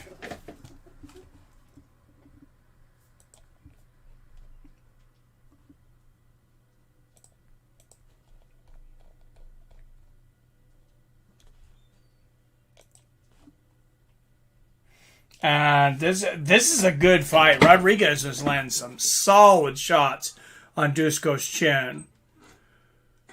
From Poland, so we'll be rooting for them. Shout out to Poland, Robert. You're pretty awesome, bro. 100. Thank you, Yogi Won Kenobi. Appreciate it. YouTube censorship has driven many creators to other platforms. Yippee says, this is the future. What, guys going to other... What's the future, Yippee? Rodriguez? 10-9 Rodriguez. Really frustrating that you don't get the recognition you and this channel deserve. It's super underrated. Well, thank you, Josiah. I mean, and I used to not let it bother me, but I mean, I've been working hard at this for, God, since February 2017. I've been a YouTuber, and yeah, it's definitely not the game when I got in. I mean, if I was growing like I was a few years ago, I'd be 25,000 subscribers. I mean, I remember getting, I think, 800 and something subscribers from one stream. Nice body kick there from Rodriguez and a right hook from Rodriguez. And now I have a lot of streams and a lot of weeks where I don't get one subscriber. Good knee to the body there from Todorovic. Oh, nice left hook and a right hand for Rodriguez and a good left hook to the body. Oh, big right hand there from Rodriguez. Another good right hand. Nice 1-2 from Rodriguez. And a big left hook.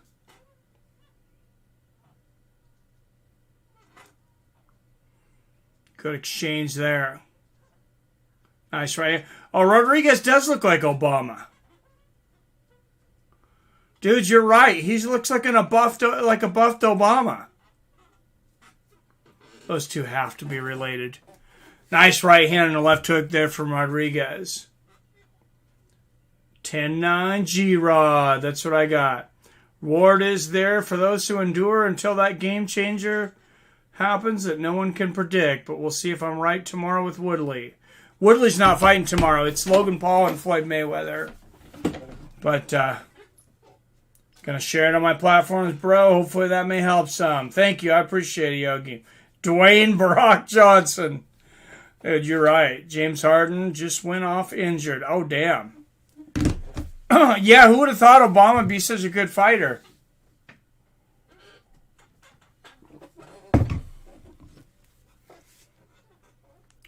Oh, no. That's its own pay-per-view. Yeah, yes, it is.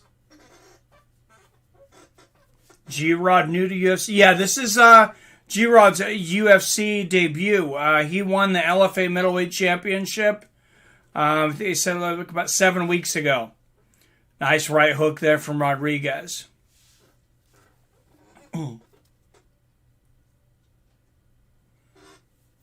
Say it ain't so, RW. What did I miss? Oh, that he went off injured. Oh, yeah. Yeah, it's a great debut fight. Oh, man. These guys are really throwing leather. Nice right hook there from Rodriguez.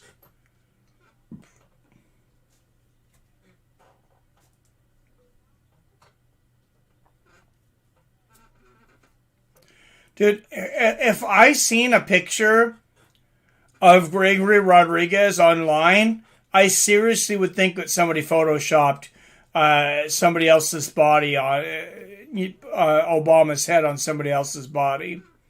Nice left hook there from Todorovic.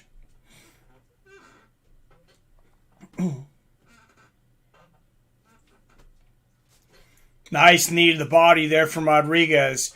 Now here comes, I think here comes a test for Rodriguez. Look how bulky he is. A minute and a half left in the second round. We'll see how his cardio is over the stretch. Good jab there from Dusko. Nice body kick from Rodriguez.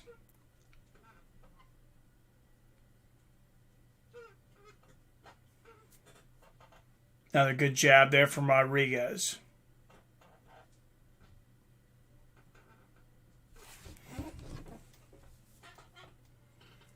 May 21st, won the title 2 weeks ago, Mike. Okay. Okay, so I was closer at first to when he won. Okay, 2 weeks, May 21st. Thank you, Robert. Nice right hand there from Rodriguez and a good jab. Good jab from Todorovic. But I got Rodriguez winning the second round here as well so far. 30 seconds left. A lot can happen.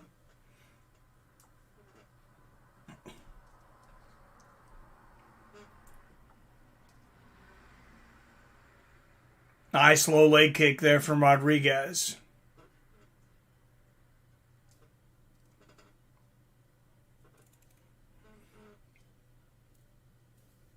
Oh, nice. Left hook and a right hand there from Rodriguez. Good jab from Todorovic.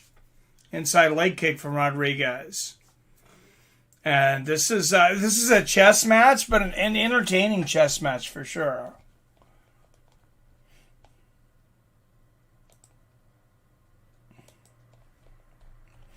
Yeah, these guys very, very evenly matched.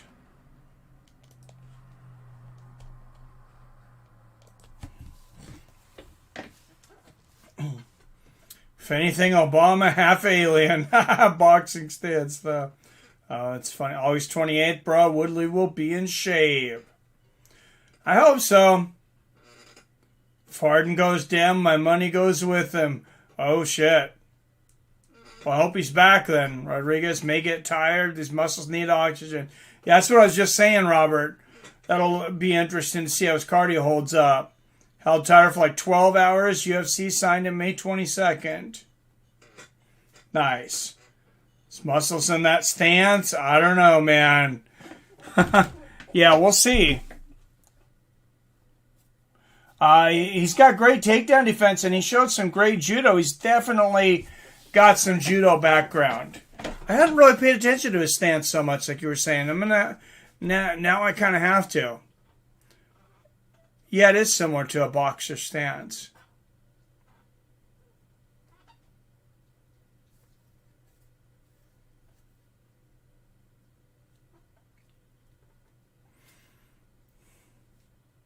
Oh, flying knee for the Todorovic in a combination.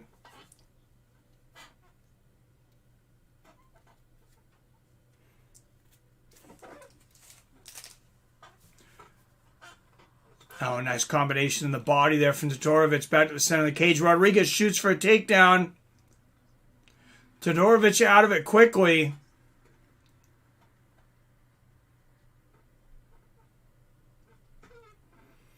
And, I got to take the headphones off for a while. That silent crowd is kind of starting to get to me. It's a little surreal.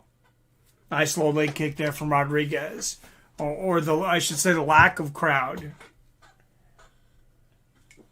Oh, wow. Good job and jab and right hand from Rodriguez. And a right hook there from Rodriguez lands.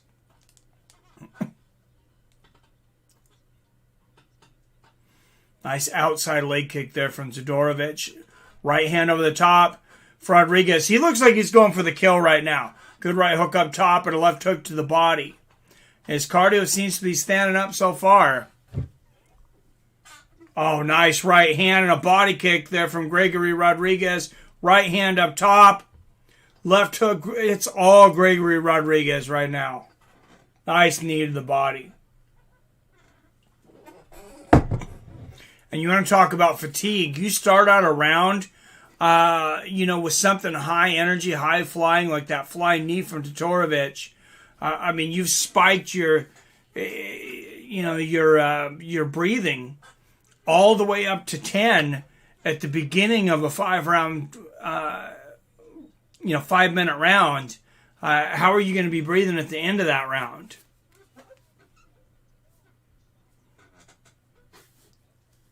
Peace. 5 rounds, that physique. What do you think? Well, he made it in LFA. But yeah, he's got a crazy physique. Dana comfortable chilling in this eerie, haunted arena and studio, whatever it is. Laser tag arena. Not a joke, but you can type Dana White's mom on YouTube. It's an interview of her talking about how awful Dana is, man. It's tough. I actually did a video back in, I can tell you that the month it was when John Jones got that whole UFC move from Vegas to the Staples Center, I believe, for the picograms. I did a video on it that week. I don't remember when the fight exactly was, but I know it was then. But yeah, I played some of that interview in the video. You beat me, I still got beer. Dana probably that mad son that only cares about money. Oh, nice 1-2 there from Rodriguez. Good jab from Rodriguez. And right hand, right on the chin. Yeah, I remember thinking at the time, I was like, man, I don't know how the UFC is going to come back from moving this event. And they seem to do just fine. Nice 1-2 from Todorovic and a right hook. I guess us fight fans are very forgiving. We love our sport. Good jab from Rodriguez. Right hand from Todorovic. Nice body kick there from Todorovic. But, I mean, speaking of that event way back and, what we forget about it, MMA history, good right hand from Rodriguez. Nice right hook to the body there from Todorovic, but Rodriguez lands a right hand and a left hook, and he might have stunned Todorovic there.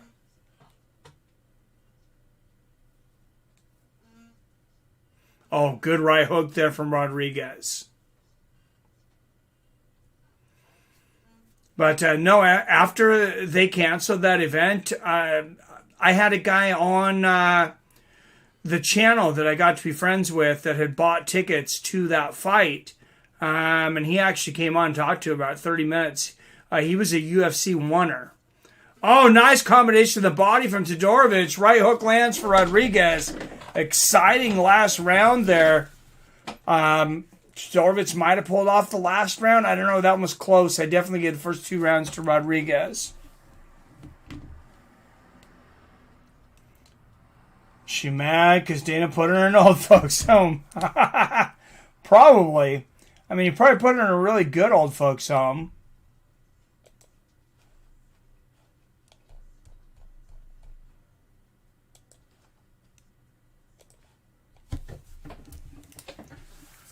But, I remember how many people were upset, and the UFC was not. I mean, they weren't buying people plane tickets. They weren't a week away. The fight was a week away. All these people had flown in, and they had bought tickets and all these different things. And I think all the UFC did, I think they did throw another slight consolation out there. But, they gave them tickets to the new fight, but there was a lot of people that could not make the flight to the new location, so they weren't able to use the tickets. I mean, it's just that was a really crappy situation, and I'm trying to remember what you guys said that reminded me of that. Can't wait to see my boy Ryan Hall fight again. One of my favorite fighters. Nice. He probably has her at Trump's Mar-a-Lago. They're friends. He might. Wouldn't be the worst place to spend your retirement years. All right. 2 30-27s and a 29-28. Unanimous decision. Gregory Rodriguez. So what a storybook finish here for Gregory Rodriguez to a UFC debut. Wow. That is just such a crazy story. I mean, there's going to be so many articles, I would imagine, written on this guy. Wins the LFA championship May 21st. And what is it? June 5th. He just said, I just fought 2 weeks ago. Yeah, won the LFA championship. And now here he is on a 3-fight win streak.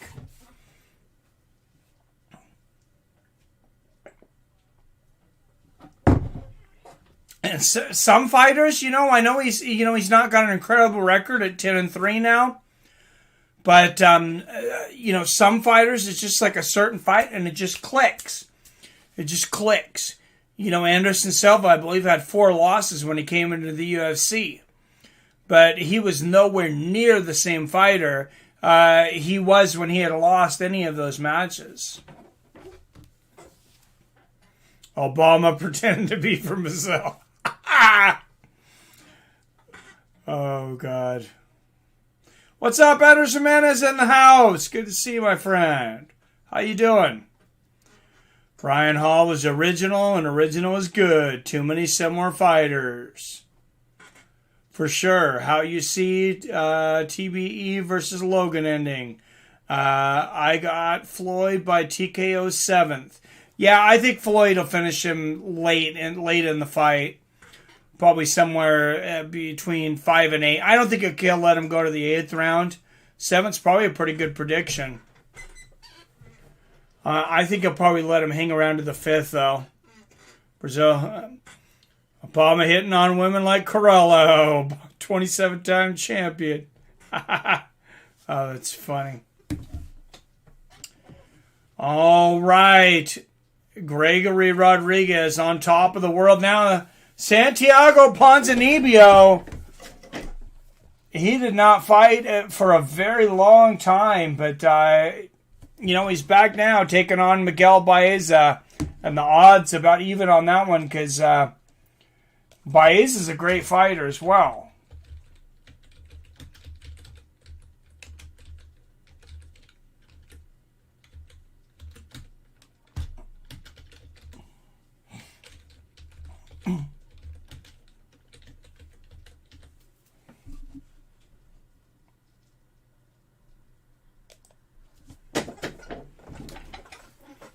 All right, guys. Santiago Ponzinibbio versus Miguel Baeza up next.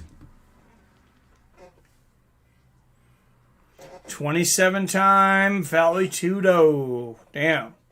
They're fighting 6 rounds. I thought, is it only 6? I thought it was 8, but honestly, I've been trying not to pay attention to it. Or I was there until Billy talked. Well, Billy talked me into doing that fight finally, and then maybe he's at work because he's not here. For me, it's a joke fight, not watching. I'm with you, Robert. I have Floyd finished in the 6th, 1 minute into the round. Baeza getting rocked by Matt Brown is the only thing that has me worried for him here. Ponzinibbio is fast early. He is a fast starter. Next 2 weeks, that man is the most dangerous man on the planet. Just from the work output. Damn. Oh, it's 8 2-minute rounds. I thought it was 8. Okay, yeah, and it's an exhibition. But, all right, guys, the return of Santiago Ponzinibbio. Taking on Miguel Baeza. I mean, he was on a hell of a stretch. Couldn't fight for 2 years and then lost his first fight back. I'm pretty sure. I'm trying to remember who he fought for his first fight back.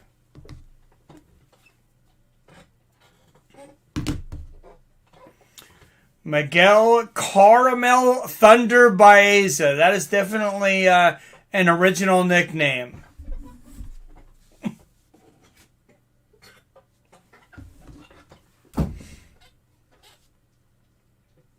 What's up, No Name? You a fan of Li Jingli?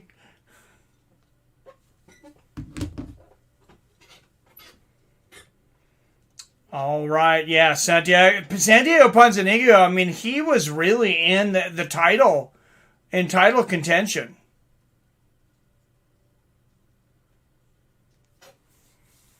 I mean, he was beating some tough guys, and we'll see if he can get back to form. Oh, it's who Ponzinibbio fought in his last fight. Oh, thank you. That's right. I think I kind of remember that now. No name. Thank you. I was like, man, I know I seen the fight because I see pretty much every fight except for I don't see all the prelims anymore. I've been working so many days and stuff that sometimes I don't catch all the prelims. But I've streamed every UFC. I don't remember the last time I missed a UFC. So, what's up, Ivan Report? Can Pons shake off the rust? We'll see.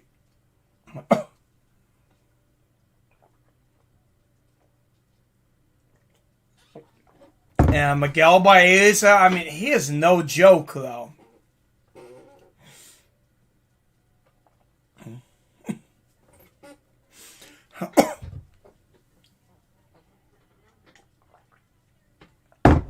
Baeza, the bonus man. He's been getting bonus checks left and right.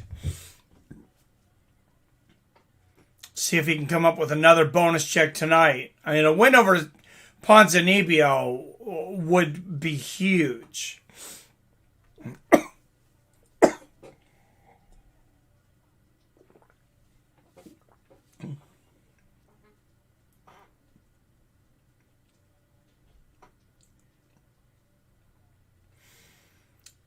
All right, here we go. Caramel Thunder making his way into the octagon.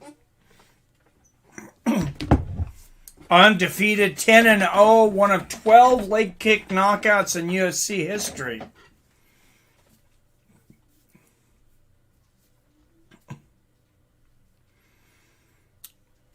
And damn, and yeah, that's kind of when I knew Miguel Baeza, that there was something, something there with him. How tough he was when he fought Matt Brown.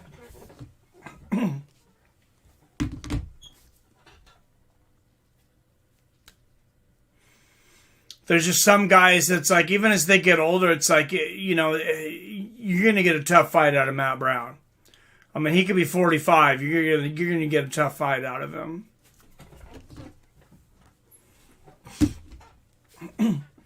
All right, and here he comes. The pride of Argentina. Santiago Ponzinibbio.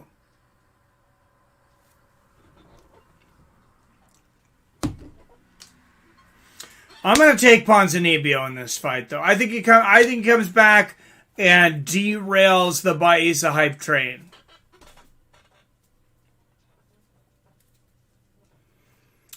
It's got to be so tough, though. I mean, two things against him. 2-year layoff, very, very tough, of course. And then coming back, having a long winning streak, and then losing unexpectedly.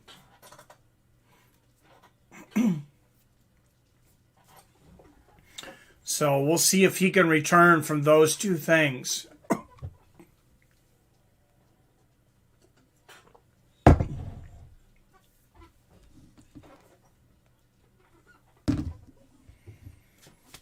And he definitely looks in shape and ready now.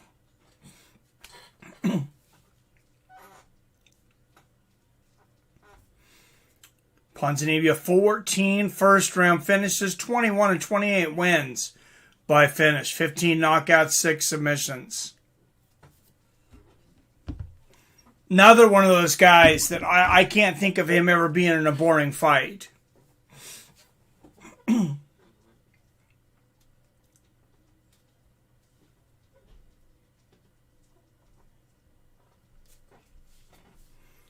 Any predictions for this fight so far? Like I said, I'm going to say Ponzinibbio second round knockout. That was a tough fight for Ponzinibbio. It's very tough. I mean, this is a coin flip, and the odds show it. I mean, I got to pick somebody, so I'm kind of going out on a limb here with Ponzinibbio, but yeah, this fight could definitely go either way. All right, Ponzinibbio 6 years older at 34. Baeza 2 inches taller at 6'2". And Baeza will have an 1.5 inch reach advantage, 74.5 inches. Yep, he is undefeated 10-0. Miguel by decision, says Josiah. All right.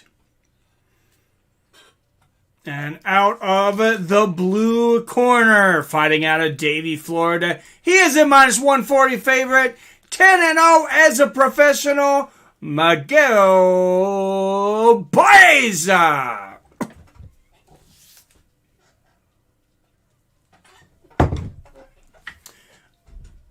Yeah, I had to take my headphones off again. I don't know if it's just me. But because we've been doing these no crowd events for a long time, there just seems to be no energy in this crowd tonight. It's been good.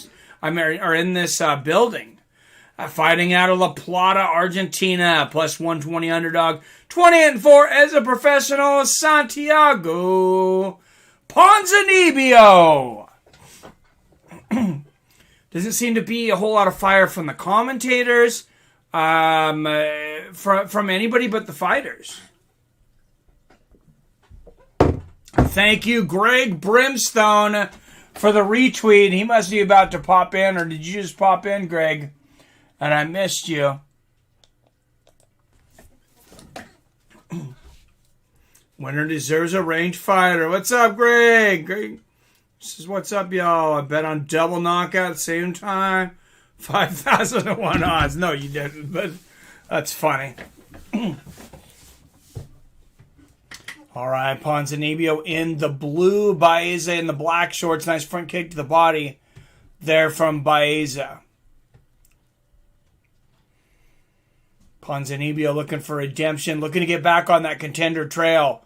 Nice low leg kick there from Baeza. Good jab from Ponzinibbio. Another good jab. You see Nico Price coming in from Twitter. We haven't seen that. When's that guy fighting again, I wonder? A couple of nice low leg kicks there from Baeza. And a 1-2. Just showed up. Everybody, how's everyone's evening? Hey, having a good night of fights, man. Winner deserves a ring fighter. I agree, Iman.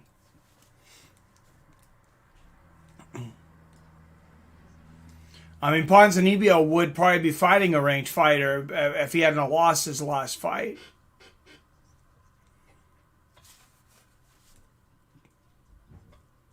Ponzinibbio cutting the cage off.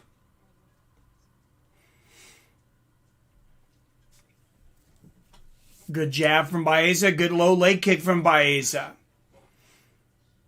As I mentioned earlier, Miguel Baeza, just one of 12 leg kick finishes in UFC history, where he got an actual leg kick knockout.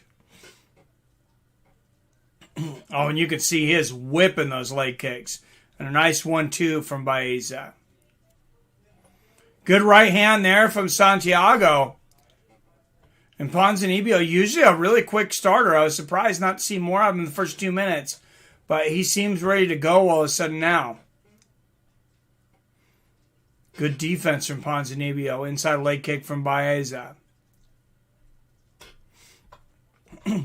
Nice low leg kick from Baeza. Ponzinibbio lands one, falls off balance, and eats a right hand from Baeza.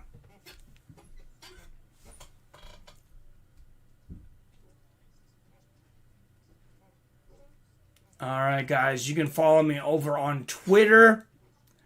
Seattle Mike at Fights W Friends. I'll give you a follow back. And that's a good way to contact me throughout the week, too. If you have any questions or just want to chat about fights or anything, you can send me a DM over there.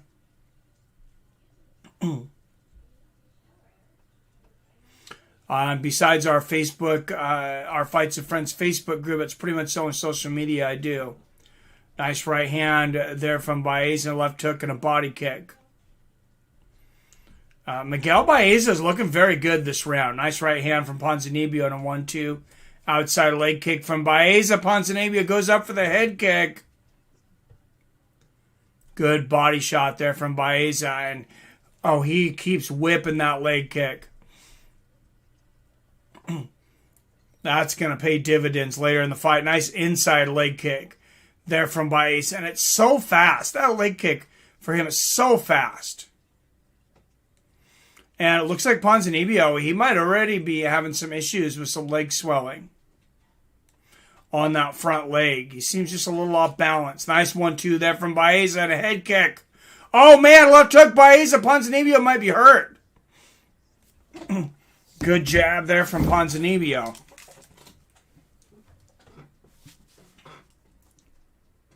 Oh, big 1-2 from Baeza. And a body kick.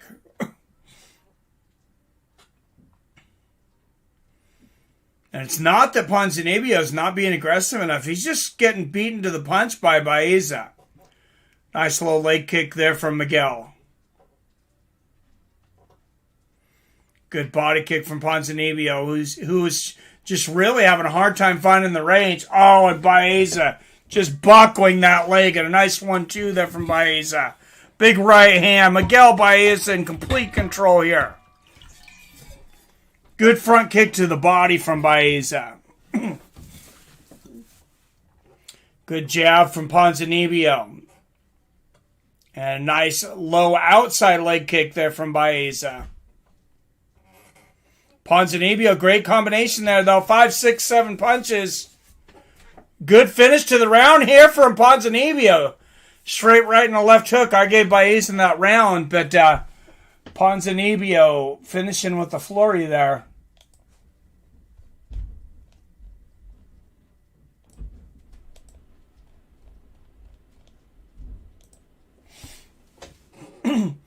Baeza calf killer. Man, I don't want to get hit by those calves.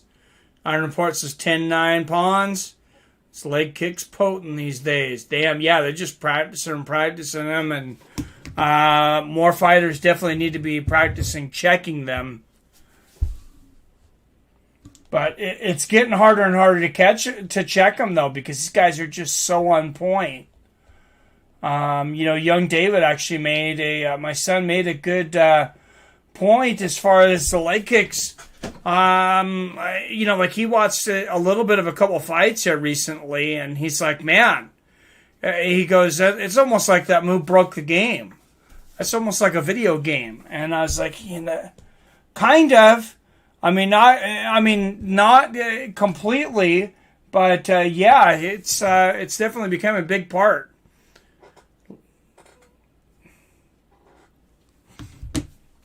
All right, here we go, round 2. Oh, nice 1-2 there from Ponzinibbio, who ended the first round very well. Nice low leg kick there from Baeza again, and now Ponzinibbio finally starting to answer with one of his own, but it might be too little too late. A couple of good jabs there from Santiago. Nice 1-2 from Baeza. Not like Ponzinibbio's out of this by any stretch, but probably just doesn't want to get into a leg kicking competition with Baeza. A couple of good body kicks there from Baeza too.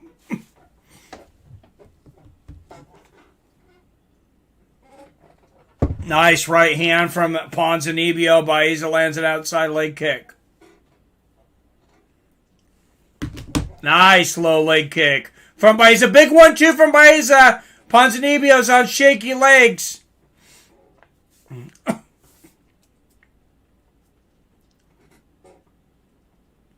Nice low leg kick there from Baeza and a right hand to the body.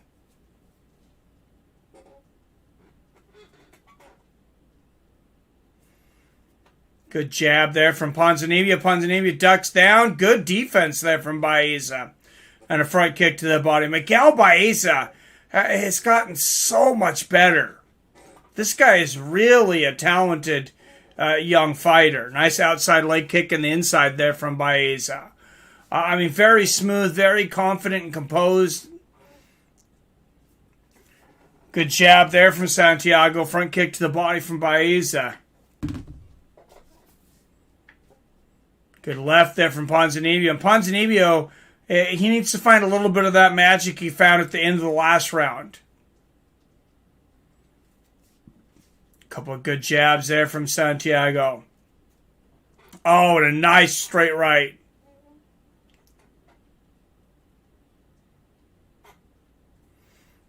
Good jab there from Baeza.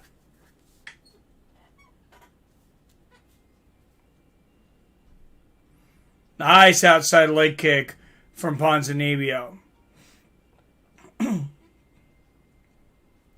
Other one. Oh, nice right hand on the top from Baeza. Another right.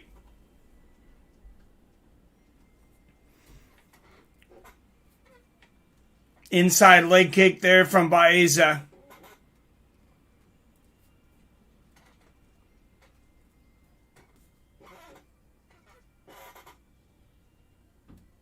Oh, good jab there from Baeza. And a nice right hook. Oh, big 1-2 from Ponzinibbio. Couple of nice jabs there from Santiago as well. Santiago coming on. You know, I kind of had a little mental note in the back of my mind, the way Ponzinibbio was behaving in the first round. I was like, you know, I wonder if he is letting Miguel wind himself. If he's letting him burn himself out. And that may have been the case. Nice left there for Ponzinibbio, but Baeza just keeps on moving. He's got such high volume. Good jab there from Baeza. Nice outside leg kick. Straight right and a left hook from Ponzinibbio, though. Good jab, right hand from Ponzinibbio. Oh, and he shoots for the takedown. Good defense there from Baeza. But I think Baeza is definitely getting winded. Much different round here. Couple of good jabs there from Ponzinibbio. Right hand, left hook. Santiago Ponzinibbio trying to look like the old. And a nice low leg kick from Ponzinibbio. Big combination. He might finish it in the second. 1-2 Baeza. He's went to almost no volume right now. Good double jab from Santiago. Another good jab from Santiago. And this has definitely been the best fight since I started streaming tonight. This is a great fight. Oh, 2 leg kicks right to the same spot there from Baeza. You could tell that kind of threw Santiago off a little bit. He didn't expect that. Nice combination there from Ponzinibbio and a left hook. Good front kick to the body from Baeza. What a fight. I got it a round apiece. 19-19. Wow. Really no good counter for low kicks. You got to try to check them, I guess. But yeah, the real lower ones. What's up, Super Tech Tricks? How you doing, my man? Hope you're feeling better. Good fight. I smashed that like. Well, thank you, Super Tech Tricks.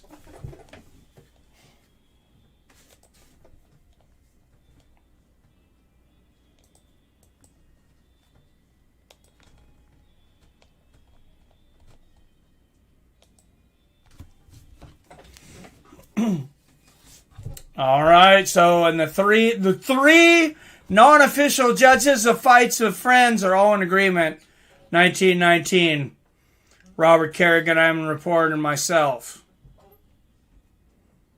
Pons may get knocked out of too much rushing. Oh, rushing in? Maybe. I mean, Baeza's got some power for sure.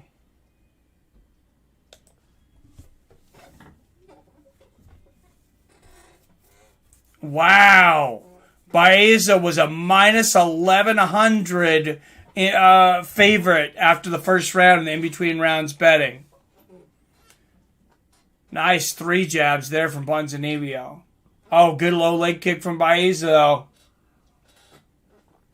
And another one. I mean, that would have definitely been a good win or lose. That's a hell of odds to get, 11-1. Nice front kick to the body there from Baeza. Especially in a sport, anything can happen. Nice right hook from Baeza. And Ponzinibbio checked that one. What's up, C-Code? Good to see you. Ads are so annoying, then you watch them once a week. Oh, and you watch them once a week? Yeah, I hear you, man. And PBR Street Gang. with the donation. Thank you, sir. Much appreciated.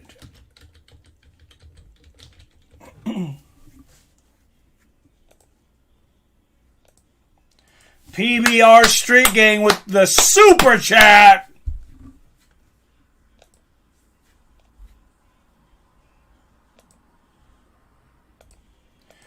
And PBR Street Gang always with the donations, a premium member and a Patreon on top of it. Says cheers. Thanks, sir. Bringing us up to $7 in the tip jar tonight. Inside leg kick there from Baeza. Oh, good jabs from Ponzinibbio, but a good right over the top there from Baeza. Oh, double jab in the right hand behind it for Baeza and a body kick.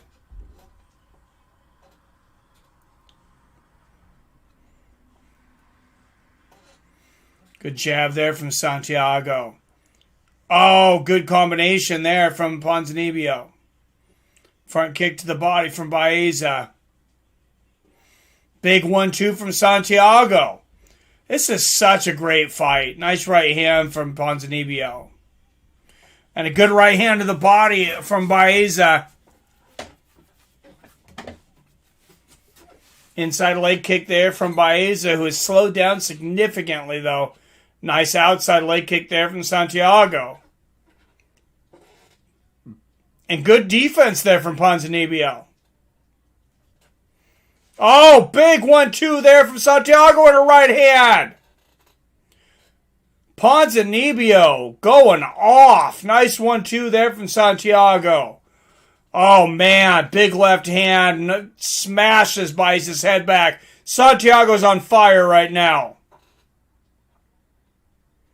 Baeza lands a right hand as well, though. And Snake Plissken, thank you very much, sir. Snake Plissken in the house says, thanks for the stream, big guy, and cheers to everyone. Well, thank you, Snake Plissken. With the super chat. What a damn fight.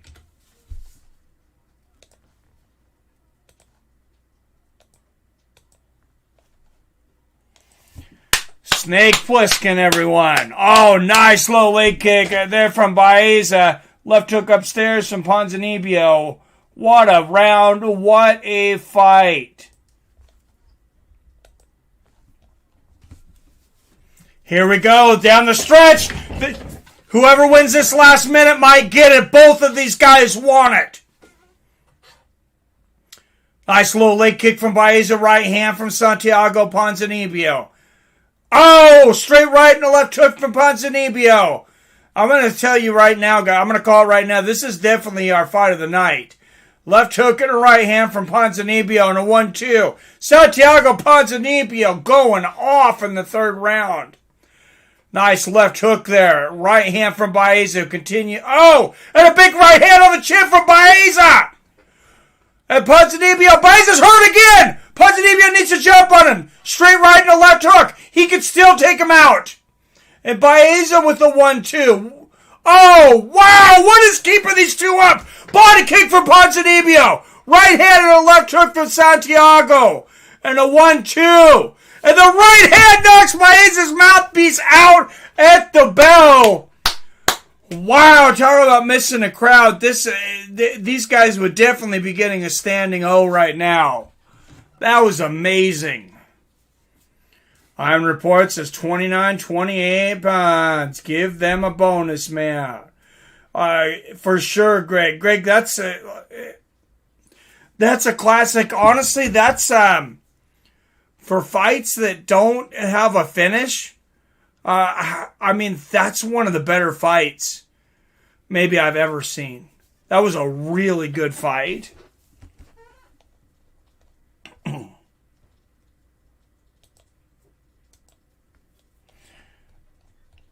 I mean, I would like to see the winner, like Robert said, get a ranked opponent, but I sure would not be upset to see those two guys do it again.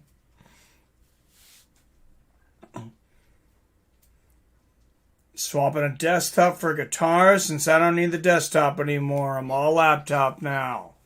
Huh. Damn good fight. Yeah, that was crazy.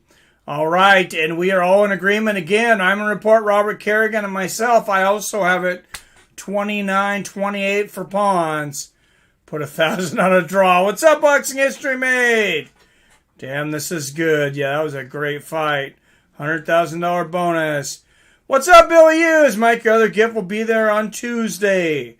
Hey, yes, thank you for the shirt. For another shirt there, Billy. And yes, I will be doing Floyd Mayweather versus Logan Paul tomorrow. You got to come in and help me, though.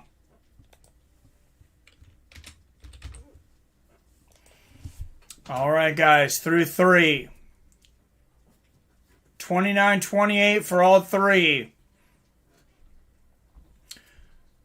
Santiago Ponzinibbio. And all three judges actually had it the same way that we had it. Miguel Baeza, I mean, I know he seems a little surprised. He was very dominant in that first round. The second round, it's like, yeah, it was close. Ponzinibbio was on fire in the third. Hey, you're welcome, everyone. I bribed Mike. Yes, you did, Billy. All right, that's 8 of his last 9 for Ponzinibbio. Happy for that guy getting back on track. I mean, it's still an amazing record. 29-4. 29-4 at this level. I mean, that's crazy.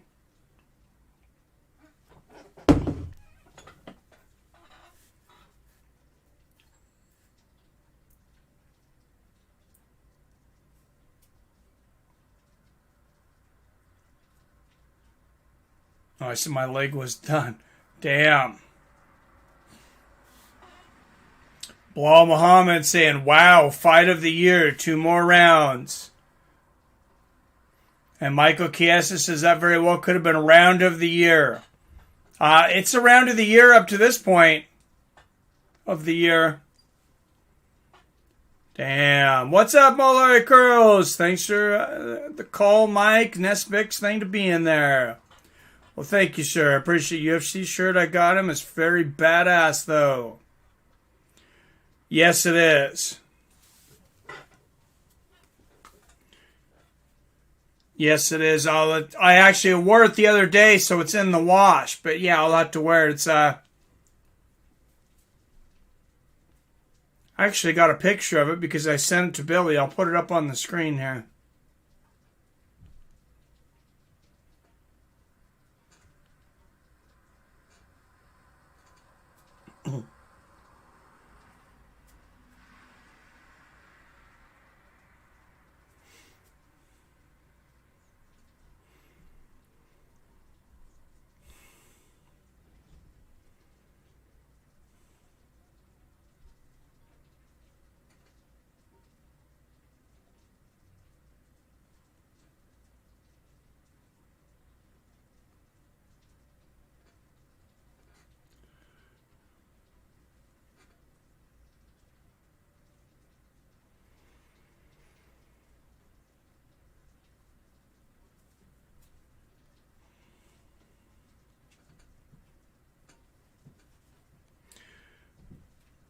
All right, I am not the most technical guy, so I'm emailing myself this picture. That's the best way I know to do it.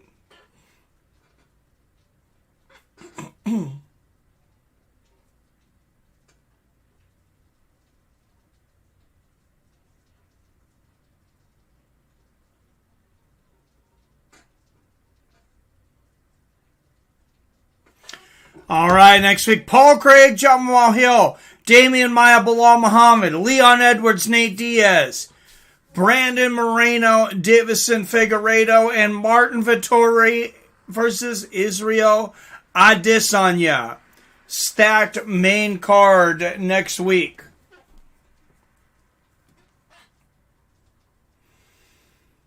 And a lot of fighters looking to win a championship, get back on track, whatever.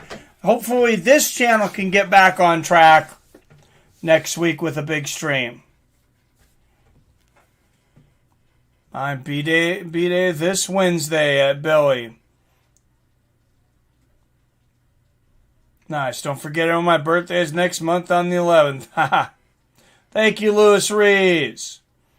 Says I'm the man. We just broke the chipper in Santa Cruz Mountain.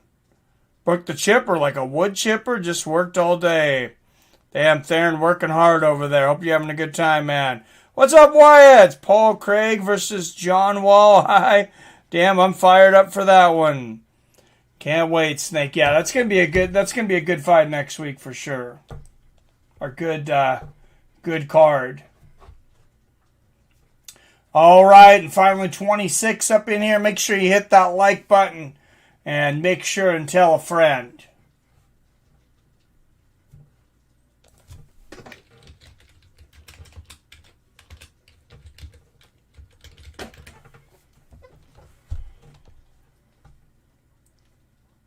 PM me on Facebook for your address. Very nice, Billy. Think the chipper sees is there. No.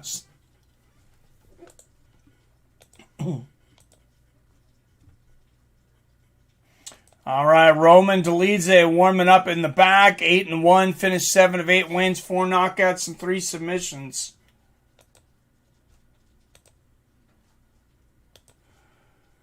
And Loriana Staropoli, 9-3, finished 7 of his 9 wins, up next.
Who thinks that Adam Vettori has a good shot at Adesanya, by the way, next week? Anyone? No.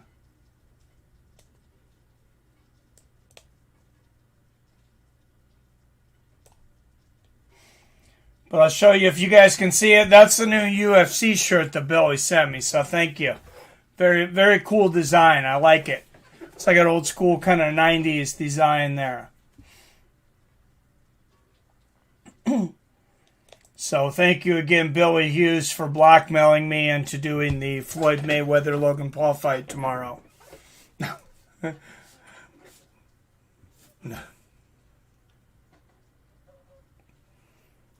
Craig Jones called out Gabby Garcia to fight BJJ match on Who's Number One. Oh, for a BJJ match, huh? I heard him talking about it, yeah, like jokingly on the Rogan Experience. Man, I sure hope we start getting some local MMA that we can go to live around here. I want to go to a live MMA match so bad. I'm about to just grab somebody and fight them.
All right, Staropoli coming up next. Look at the UFC promoting Leon Edwards versus the Sacrificial Lamb.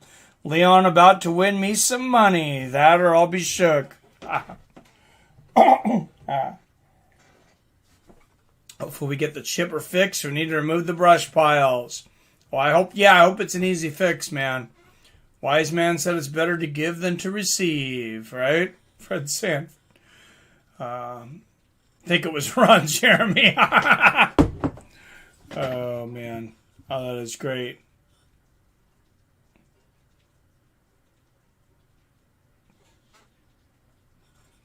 Of course you are, Robert. It's going to have to take a grapple heavy approach to take out Izzy. I don't see it either. Also got you the UFC Nate Diaz shirt. Oh, is that the one coming? Thank you. Oh, that's awesome.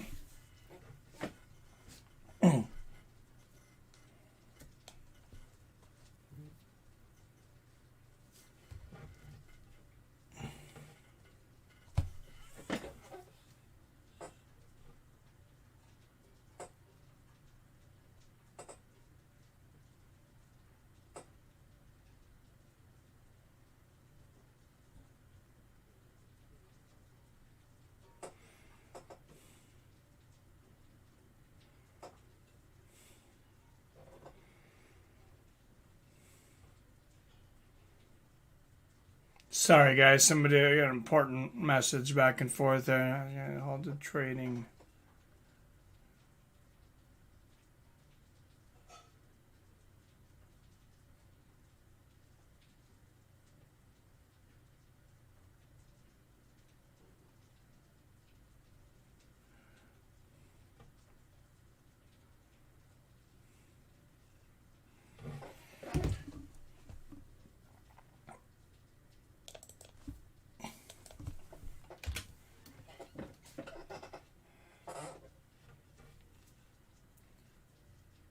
All right, guys. Up next here, Roman Dolidze versus Lariana Staropoli. And then the co-main event, Walt Harris and Marcin Tybura directly after.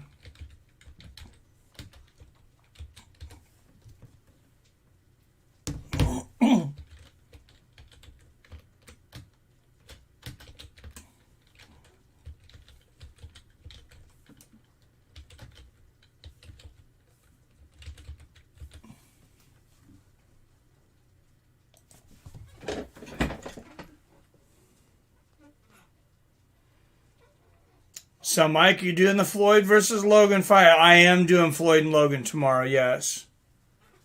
Never watch exhibitions, no point. Quick warn, Mike's. Oh, jeez. Florida wouldn't sanction it because of weight difference. Oh, that makes sense. Yeah, you can't sanction that big of a weight. There's no weight class.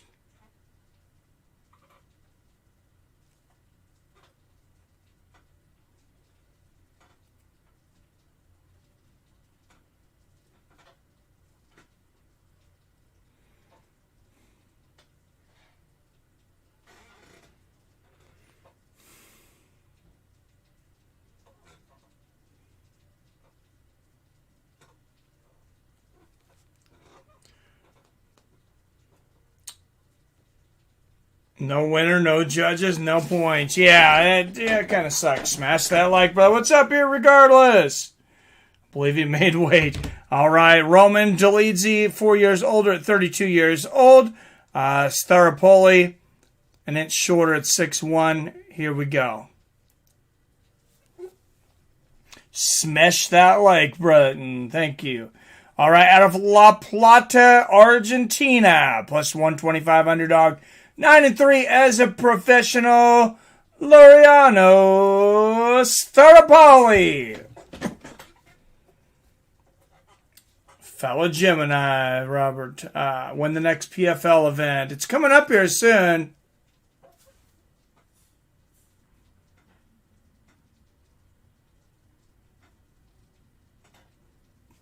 All right, fighting out of Batumi, Georgia. Minus 150 favorite. 8-1 as a professional. Roman Dolidze.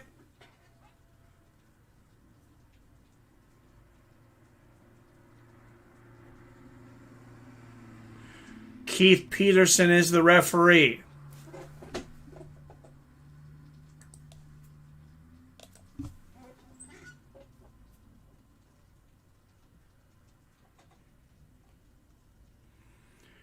All right, and it is a good night if you're in Argentina. Staropoli, actually, in Argentina also, I believe, from the same city as Ponzinibbio.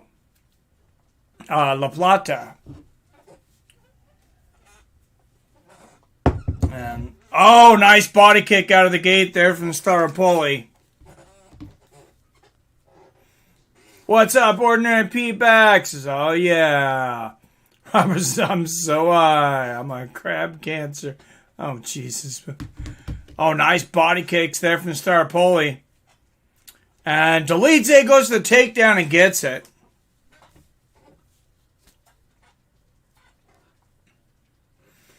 And Dolidze got the back, but Staropoli standing up. Dolidze hanging off of him here. Oh, nice knee to the thigh. Good little sweep there. Staropoli could be looking at a long night. Nice knee to the head there from Dolidze, or a short night. Big knee there from Dolidze. He's really got to figure out how to stop getting taken to the ground, though. You can't let Dolidze get his arms around, you know.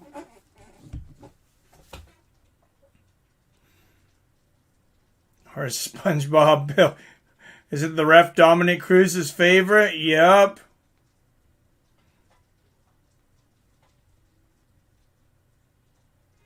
Sis's cancer sign. Yep. Hey, yeah, well, have a beer. Put your feet up, have a beer, Theron. Have some fun.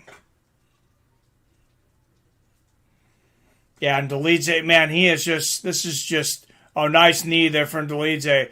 But this is just so exhausting if you're Staropoli. Dolidze's just hanging on him. Oh, good knees to the thighs there from Dolidze.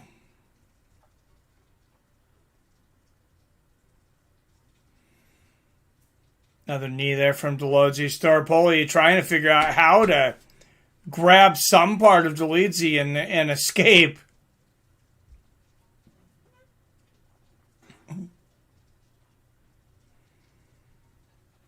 Oh, good knees here from Dolidze. A full horoscope here. Drinking cider, smoking weed. Sounds like a good night. Hard cider. Hope Mayweather goes 100% on Logan Paul and ends this whole circus. Sick of hearing about that guy. Greg Brimstone, standing fucking ovation, man. I could not have said it better. I hope Floyd Mayweather pieces him up. And then I hope Tyrone Woodley knocks his brother into another stratosphere. Oh, and Dolidze, he is just kneeing the hell out of Staropoli here. But you really, if you're Keith Peterson, I mean, you could really break this grasp a while back. Oh, and Dolidze slides in, though, takes Staropoli down again. So now you have action. Now you can't really break it. But this is just an awful night for Staropoli, having somebody hanging on you like this.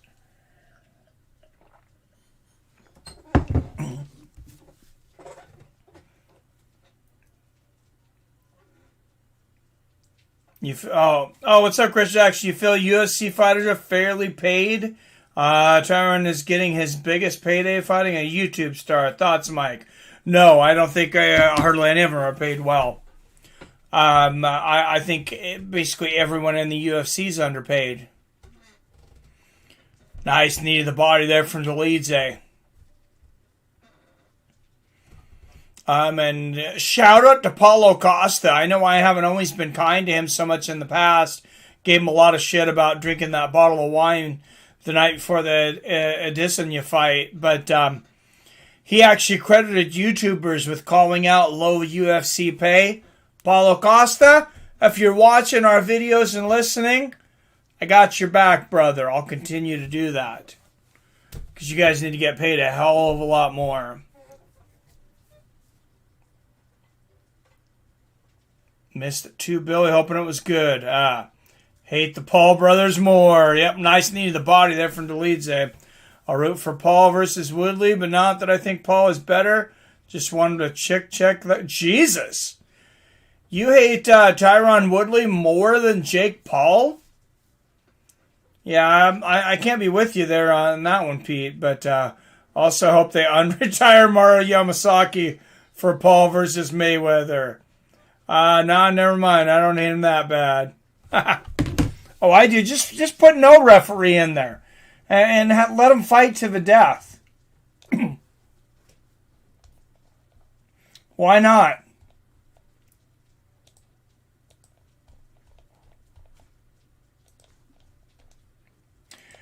No, I did actually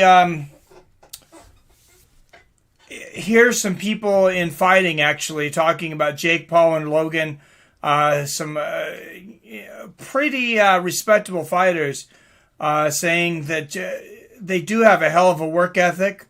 They work really hard, and that a lot of the the YouTube and the trolling and stuff is just, it's an act. It's an act. It's making them a lot of money. Doesn't mean I have to be a fan of it. I've never been a fan of Woodley's act. I'm not Woodley, excuse me, Covington's act either. I mean, I would like the guy more if he was not such a jackass.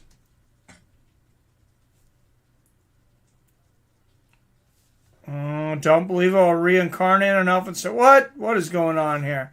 Wear the hats and shirts. I don't rock that way. Where's the hats? I don't believe in that either, but I do drink for two, though. What'd you guys think of the new Tough Seat? I actually didn't watch it. Good idea. They charge $49.99.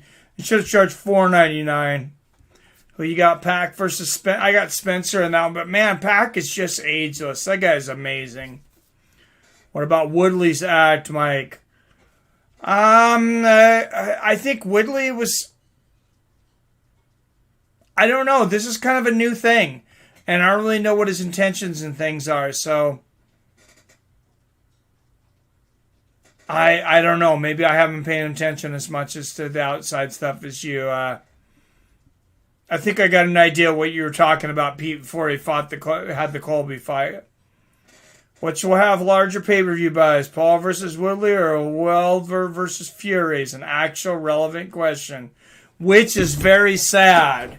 And I am sad we're not getting Anthony Joshua versus Tyson Fury, but man, am I excited we're getting Deontay Wilder versus Tyson Fury 3. And back to the center of the cage, Staropoli versus Dolidze. I mean, after everybody not wanting to fight each other for so long. Oh, nice left hook and a right hand for Dolidze as Staropoli got up. Who thought that these guys, that they would be fighting for the right to fight Tyson Fury? By the way, I think Tyson Fury easily beats both of those guys. He's far and away the best heavyweight on the planet right now. If it's real fight, I may watch YouTuber, but fake stuff, nah. Oh, I hear you, man. It's not exactly fake, but yeah, the exhibition crap. Please, someone knock out Usman. Send you thank you message on Twitter. That should inspire him. Fury will destroy Wilder again. I think so, but God, Wilder, he just has that kind of power. I know Fury got up at 10 seconds, but man, Wilder, he might be the hardest hitting heavyweight ever. That guy's got stupid power. Same Robert X. Now that Showtime has contract with Jake Paul, it will be a professional broadcast with legit undercard. That's undercards for the boxing pay-per-views, though, generally suck. I mean, I hope they put a couple good guys on there, but Wilder's such a crybaby. What's up, J. Dick? Good to see you. Yeah, he literally lost me as a fan. I was a big Deontay Wilder fan until his reaction to that loss and all the things he was saying, and it was just, I mean, he just lost me.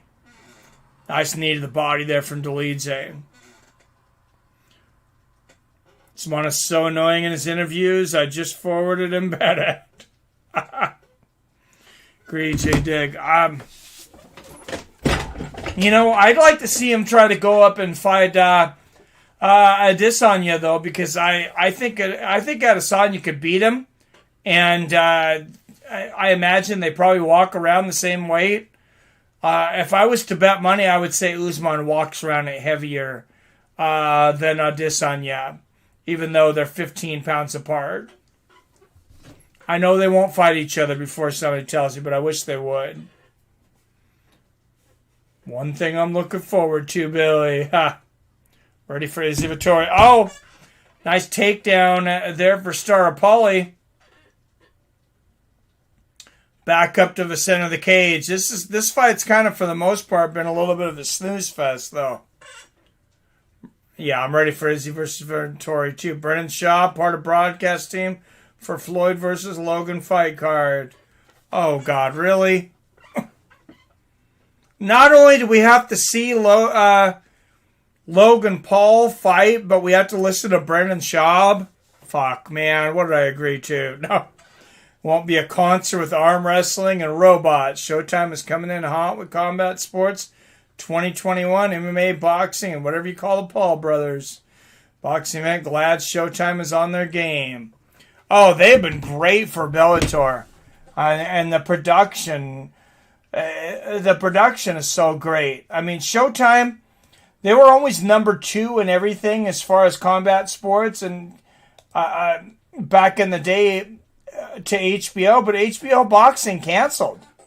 I mean, they got rid of their entire boxing program, which, in my opinion, they had far and away the best production of all time. I think casual fight fans actually outnumber hardcore these days. On one hand, it's awesome that combat sports have reached that level. On the other, people might watch Floyd Logan over Wilder Fury. Yeah, it's, man, careful what you wish for, I guess, sometimes.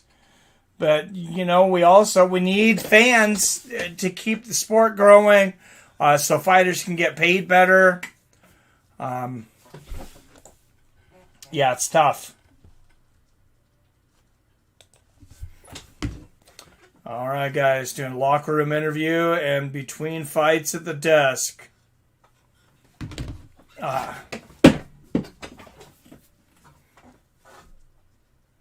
How about Brendan Schaub fights Logan Paul? Good jab there from Staropoli.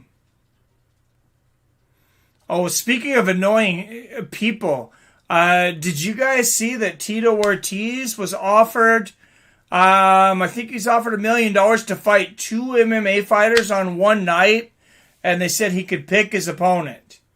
I'm trying to remember the promotion now, though.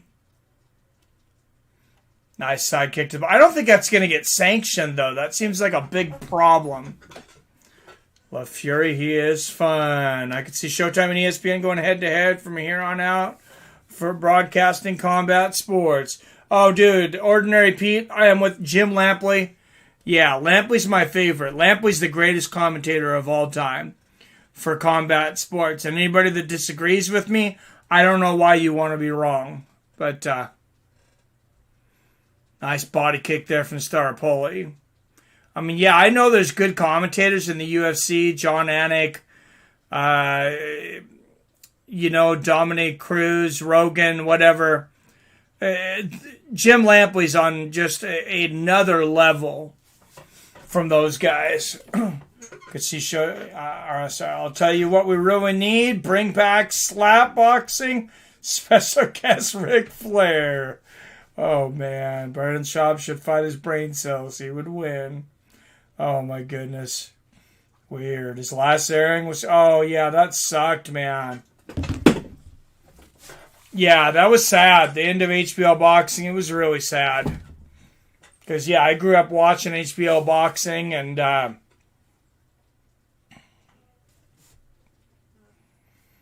Man, it had ran since, I think, 74. No one tops Michael Schiavella. Oh, my God. Oh, you're killing me regardless. That's hilarious. Former Bellator commentator Jimmy Smith is now lead announcer for WWE. He is actually good at it. I think a lot of those guys are probably good. Jimmy Smith's another one that's really good. Super underrated as well. And I mean, even though the UFC cut him, he might be better than any commentator in the UFC right now. Definitely top 3 if he was still in. What's everything Schaub does? Don't judge. He is one of my favorite people. He has a good heart. He's fun to tease, Robert. I don't wish bad upon the man. Star Pauly going for a guillotine here. Nope, Dolidze's out of it. Yeah, no, he's one of those guys. It's just like it's fun to tease him, but I think most people really love him. Oh, nice hammer fist. Big elbow there from Star Pauly. That was close to a 10-6, but that was maybe an 11-5. Oh, big right hook there from Dolidze. Damn. That was a shot.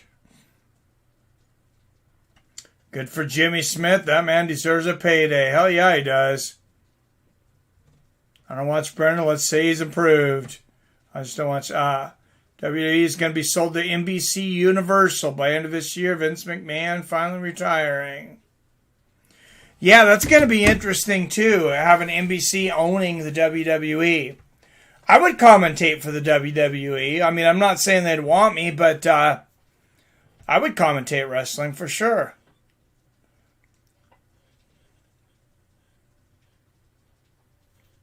Oh, nice left hand there from Star Pauly.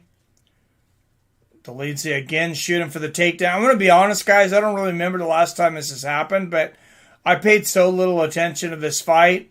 I had no idea who won. So I apologize, but this fight just did not do it for me. Mike, you're good. You're too good for the WWE. Well, thank you, Snake, but I like money, and I like to eat, so... Shaw Below the Belt Showtime podcast is a segment called Food Truck Drive. I've heard of it. I got to see that sometimes. Latest episode, Teofimo and his father. Pretty funny and entertaining episode. I love Teofimo Lopez. That guy is great for boxing. For the lower class, that guy should be a superstar. And I'm sure he is in a lot of places outside the United States. I mean, he's the total package. Mike and I will be a new announced crew for WWE SmackDown. Hell yeah, Billy. Hell yes.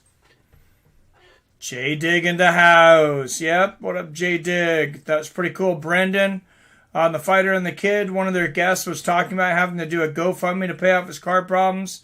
Said he would take care of it. Oh, that is awesome.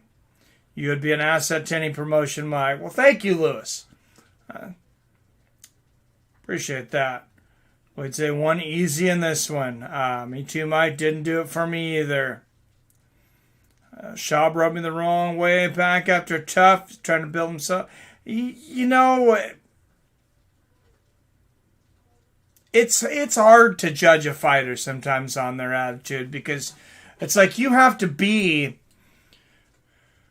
To get to that level, I mean, not everybody. You have your anomalies like a George St. Pierre, Jim Miller, guys that, don't really say much. But then, like Bruce Lee, I'm going to quote Bruce Lee. And it's like, they asked him how good he was. He says, if I tell you I'm not good, or was it, if I tell you I'm great, you'll call me cocky. If I tell you I'm good, then you know I'm not good, you know I'm lying. Sorry, I butchered that. But Roman Dolidze, unanimous decision. Good call there, Billy. Chat active. I guess we don't care about current fight. Yeah, that fight sucked, man. Should check it out. Mike as Teofimo dad is hilarious. Unemployment is next for Star Bully. It might be. I will check it out now that I have Showtime. That's the only reason I never watched Food Truck Diaries. And I heard so much about it, but now I forget I have Showtime because of Bellator. Bruce Lee. Wonder if Mike is a Bruce Lee fan. I hope so. Wink, wink. Yeah, just a little bit, man. That fight Schaub had with Crow Cop was pretty good UFC performance. Yeah, it was. Oh, that was a hell of a fight. And God, I think it was so sad. I think you'll probably remember this, Robert. But didn't he say that he only made like $15,000 to fight Mirko Crow Cop? It was something ridiculously low. Those old Ultimate Fighter contracts were just criminal. I hope they're a lot different now that they brought it back. Did you watch the new Conjuring movie on HBO Max? I give it 5 out of 10. I might check it out, Snake. I haven't watched any of the Conjuring though. Not an Izzy fan, PBR. Tuesday, Bruce Lee will be with you, Mike. Well, thank you, Billy. I like it. Bruce Lee will be bantamweight, I guess. Mike Food Cook Diaries is also on YouTube, Below the Belt channel. All right, I'll check it out. I'm trying to stay away from any advertisements that have anything about food, Robert. No, I'm joking a little bit, but I've been working on the diet and working out and stuff, and dropping weight. I had a real problem with food. I'll admit to you guys, pre-pandemic, and pandemic somehow has actually been really good for me. I've done much better with the diet. Not as much working out as I should, but my job's been very physical and I've been working a lot. And, I've lost over 30 pounds since the beginning of the pandemic. That was, I know it's a slow burn in over a year, but I feel much better. Made $12,000 to fight $12,000. Wow. Oh, back then I wouldn't have fought Mirko Crow Cop. Okay, I got to think about that. I was going to say $50,000, but I wouldn't have fought him for $20,000. How's that? $50,000 is a lot of money for me. All right, guys, be right back. I'm going to grab something to drink here. And co-main event is up next. Big ticket, Walt Harris.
Sorry, not having a good day, or someone hope it gets better.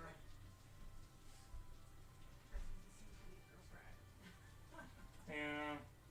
Unfortunately. Yeah.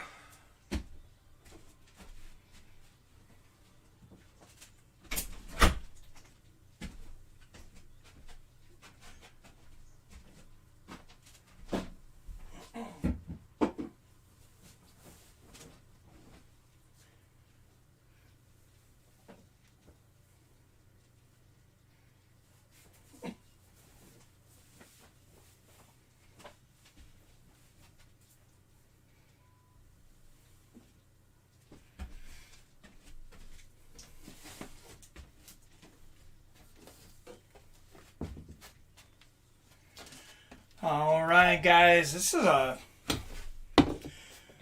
seems like a long, drawn-out broadcast on ESPN's.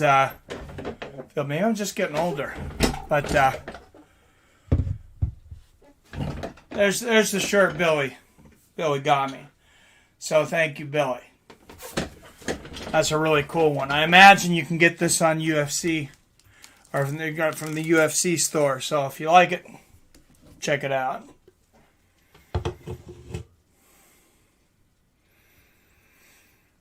I would take a quicker dive than Ben Askren. Oh, hell yeah, I'd take a dive. If I'm fighting Mirko... I'm not fighting Mirko Krokop. I wouldn't have fought him for $20,000. Because you could die. You could definitely die fighting Mirko Krokop.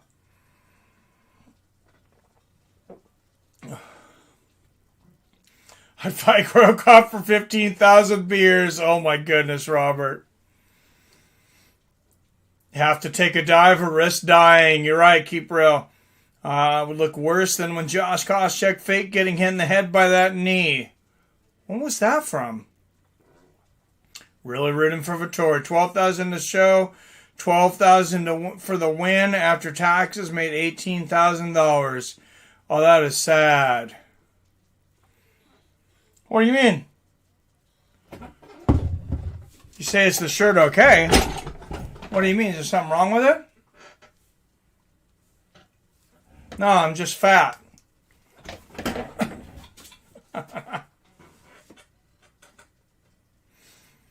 Robert is not going to be happy with the outcome. I don't think so. The beer is worth dying for.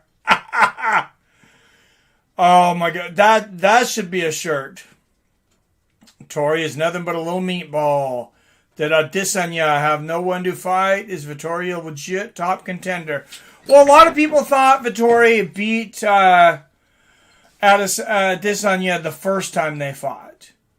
I believe it was Israel's first fight in the UFC.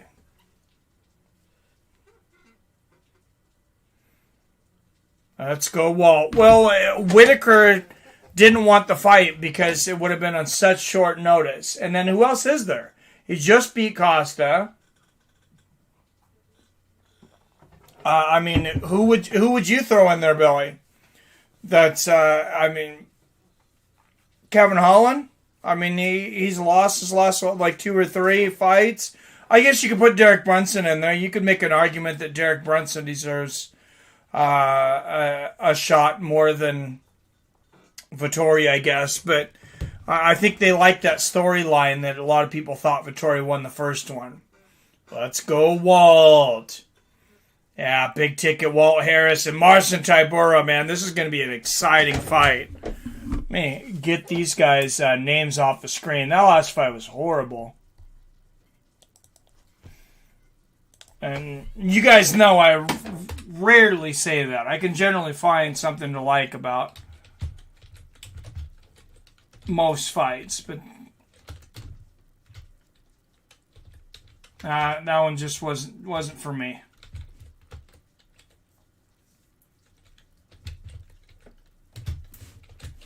All right, after one more commercial break, big ticket, Marcin Tybura.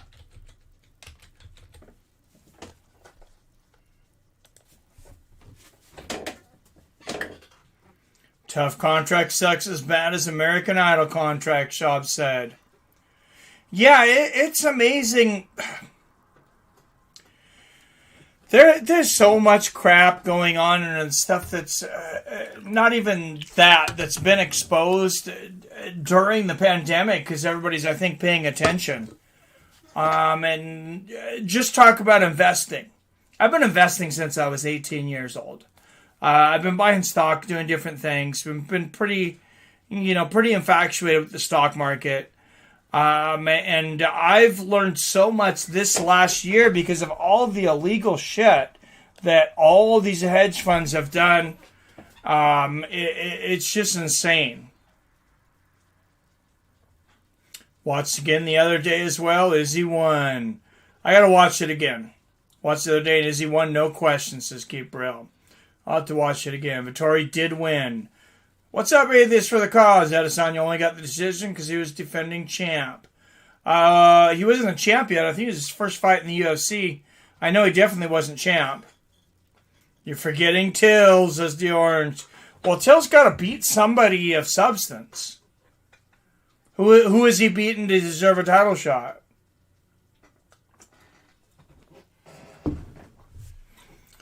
Pretty sure the cost checks. Oh, so I went back in the chat there. Wasn't champion in the first fight. SRW, thanks, Addison. Yeah. Torre is going to be playing Cassia Torre.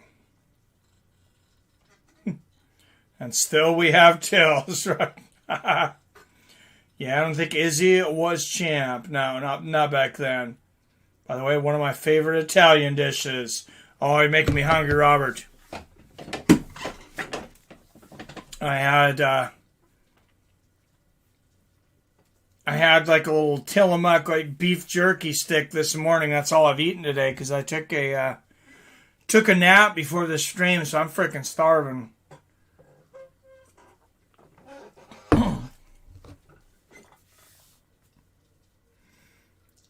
All right, seeing him in a PBR. I think Bobby Nux was champ at that time. Yes, he was. Was it Cacciatore? Some kind of... oh, man, you're going to test my pronunciation skills here, and they're not so great sometimes. Some kind of Stracciatelli ice cream? I have no idea what that is. Sorry. All right, number 8th ranked heavyweight in the world. Third fastest finish in UFC history at 12 seconds. He's finished all 13 of his wins by knockout. Number 8th ranked heavyweight in the world, Walt the Big Ticket Harris.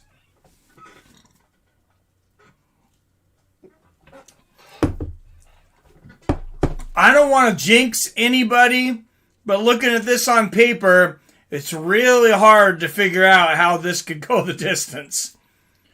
Tied for third longest active win streak in UFC heavyweight division with 4. Marcin Tybura, number 11th ranked, former M1 global heavyweight champion. Also has great takedown defense. I doubt he'll need it in this fight. This is going to be a slugfest, guys. This is a fight fans fight. Walt Harris, 2 years older at 37, 2 inches taller at 6'5". But Tybura will have a 1-inch reach advantage at 78 inches. And Harris... 13 pounds heavier at 264. And I imagine he might have had to lose a couple pounds to make the limit. All right, boys and girls, it is the co-main event. And fighting out of the blue corner, out of Unizo, Poland, he is a minus 190 favorite. 21-6 as a professional. Marcin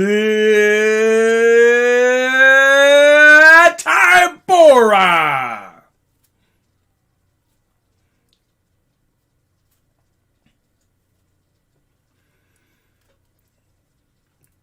And out of the red corner, fighting out of Birmingham, Alabama. A plus 160 underdog. 13-9 as a professional. He is the big ticket, the number 8th ranked heavyweight in the world, Walt Harris. Polish Power 2.0, maybe. Tybura's good kicks. All right, guys, this should be a freaking barn burner. Man, I was so excited about this fight when it came out, more so than the main event, to be honest. Not that I'm not excited about that. Touch of gloves, and here we go! Walt Harris in the black trunks, Tybura in the red. Don't fucking blink. Body kick there from Tybura.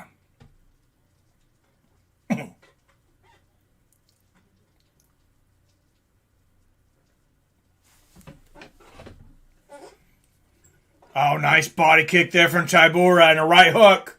Counter right hook there from Marcin. Walt goes for the head kick, and I think he caught part of that.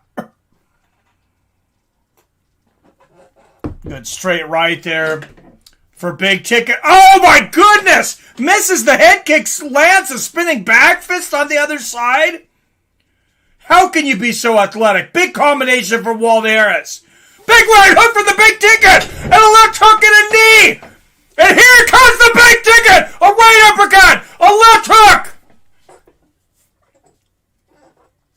Oh, what a huge right hand. And we've all got a big ticket to the show right now. Because Walt Harris is putting on a phenomenal performance.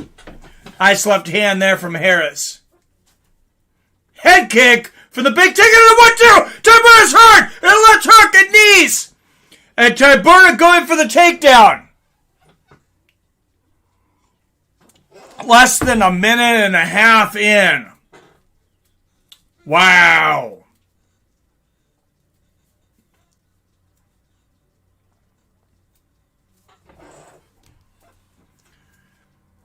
Go Walt. Me too, big Walt Harris fan. Harris looking good. Yep. Oh, man, it may be over. So regardless. Tybura is going to hang on here for a minute.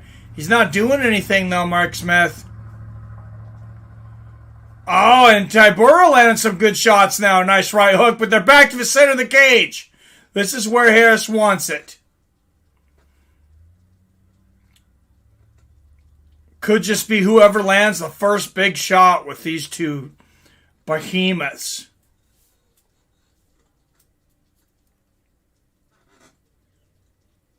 Nice body kick there from Tybura.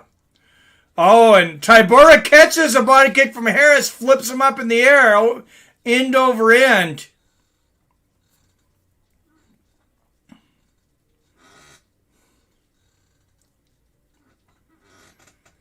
Man, I mean, Walt Harris, he might have the big ticket, but Marcin just took him for a ride.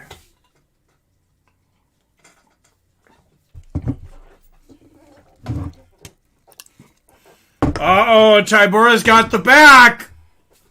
Walt not exactly known for his submission defense. Tybura's got hooks in. Big shots from behind for Tybura.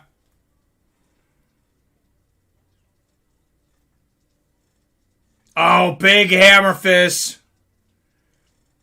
here from Tybura. Damn. And you can't blame Marcin Tybura for changing up the game plan when he got rocked by some of those shots from Walt. Hell of a start. Judo style. Yep. A little late, but I made it. What's up, Adam from Allen? Any edibles this weekend? That was fun. Absolutely not. But thank you. Tybura's freakishly tough, though. That guy can absorb some damage. Damn. Oh, big shots from Tybura, and Harris might be out. Oh, man, he might get taken out here. Tybura. Wow, what a brutal fight this has been. Oh, big elbows and hammer fists, and Walt is wilting. It's all over. A back and forth war, but Marcin Tybura is victorious in the first round. That is one of the most violent rounds you will ever see. Wow.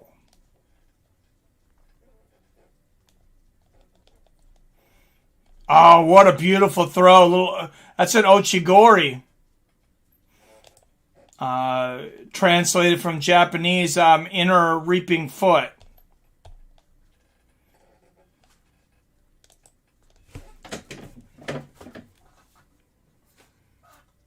So sad for Walt, man. Yeah, I'm sad for Walt, but I'm happy for Tybura. Tybura's freakishly tough, though. That guy can absorb some damage.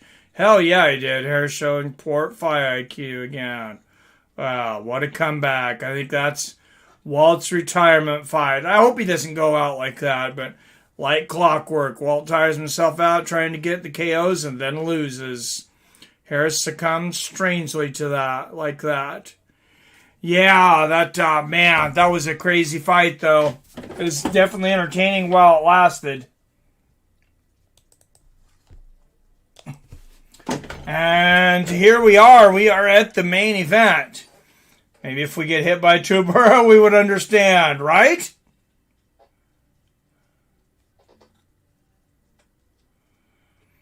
All right, guys. Main event. Jairzinho Rozenstruick. Another couple big hitters here.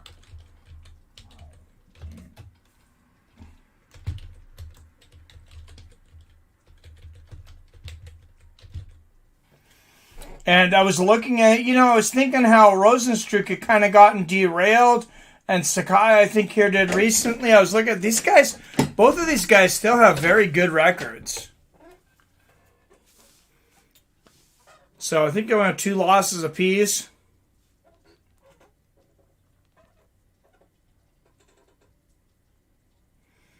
Pick Tybura by finish. First time was right all day. Nice, Adam. Ref should do his damn job. 90% of shots were to the back of the head. Maybe not 90%, but 20, says whoever. So I was thinking, Billy, a lot of the back of the head shots that weren't even addressed. Yeah, there were a lot of hammer fist shots. Good point there, Mark Smith. Dropping the ball. Harris needs to defend. That's true. Behind the ear. Ear isn't the back of the head. Guys don't get the benefit of the doubt when they bury their head in the mat. Good points as well, Atheist. All right, 4:06 of the first round. That's 5 in a row for Marcin.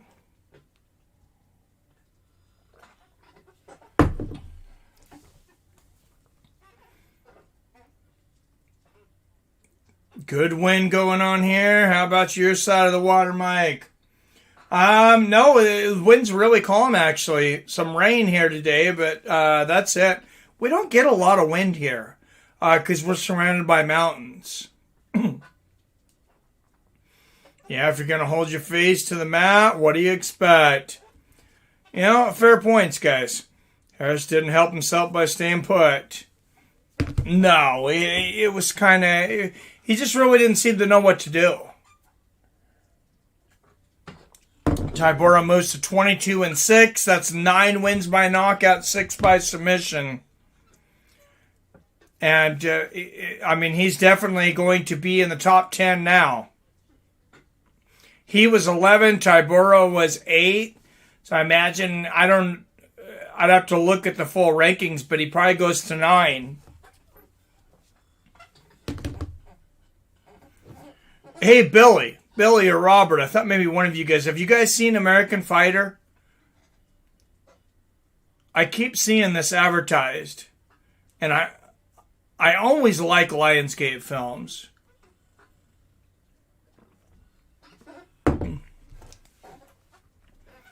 Bury your head in defense to the position, like keeping a knee down to prevent strikes.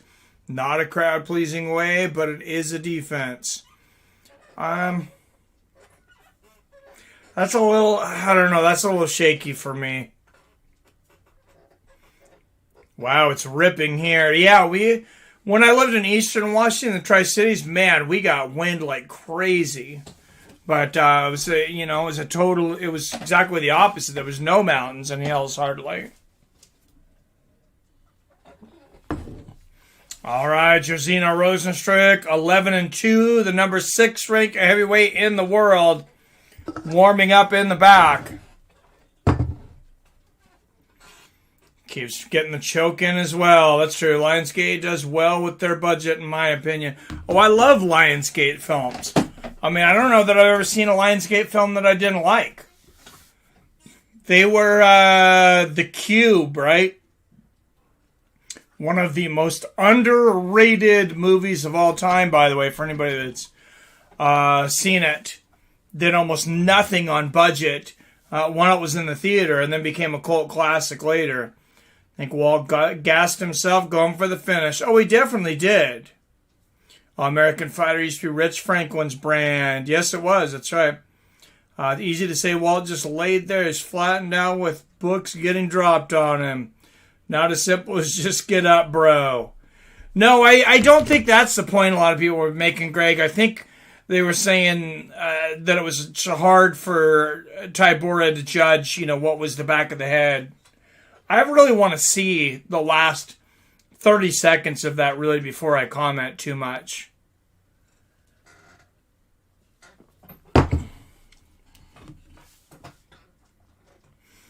I did. The last 9 strikes directly to the back of the head.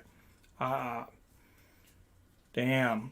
Yeah, Greg, I think so too. He gassed himself by throwing those windmills. He does often. No, they weren't. It's not fair to say that about the other fighter. He won fairly. Had his head up, and Ruby's hit 5 to side, but last 9 were to back of the headlines. Yeah, interesting. I don't know what to say.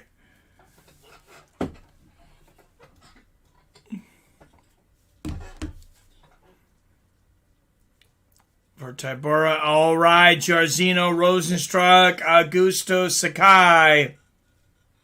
Main event up next. Hey, Billy, I'm really disappointed they're not doing the fight nights with crowds, man. I really hope they change their mind before the end of the year. It's only June. You got 6 more months. And pretty much even the most die-hard 19 lovers are kind of admitting that this thing's pretty much over, that we're not in so much risk that we're going to go outside and get vaporized when we leave our house. So I really hope they... God, I really hope they bring back some fight nights. Referee fighters will be continuing if not warned. Never said it was on Tybura. It's Mark Smith not following through his commands. Yeah, the refereeing's not been great tonight, to say the least.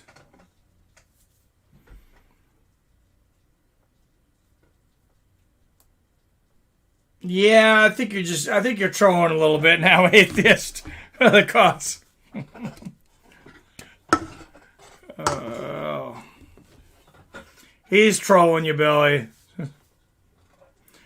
Referee has to fight Walt Harris now before main event. Let's agree on that. Oh, jeez. Yeah, I don't think Mark Smith would fare very well. All right, who's everybody got in Rozenstruick and Sakai, though? This is a tough one for me. I mean, I kind of tend to think Rozenstruick's I've always thought of him as a little overrated. Well before the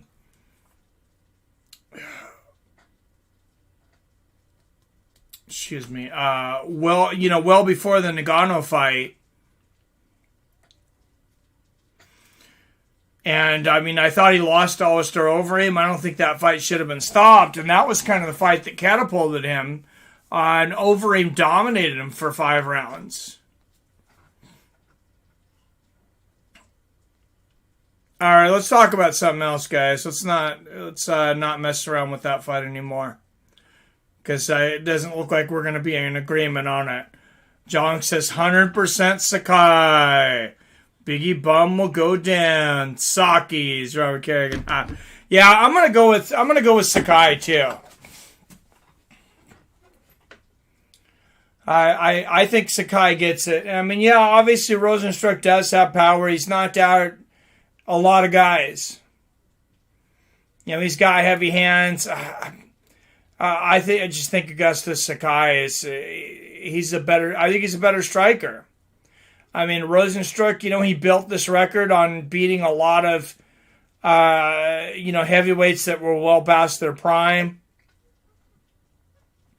Junior Dos Santos, Andrei Arlovsky.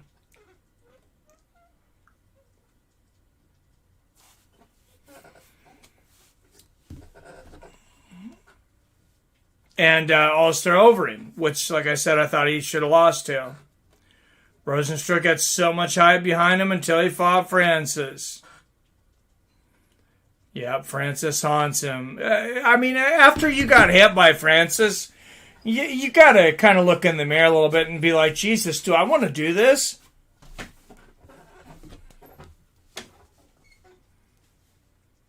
He's got PTSD. I would. This guy had an amazing finish in the Contender Series, turning his spot in the UFC. Iron Report says Rozenstruick. Yeah, no. Yeah, Augusto's a tough guy.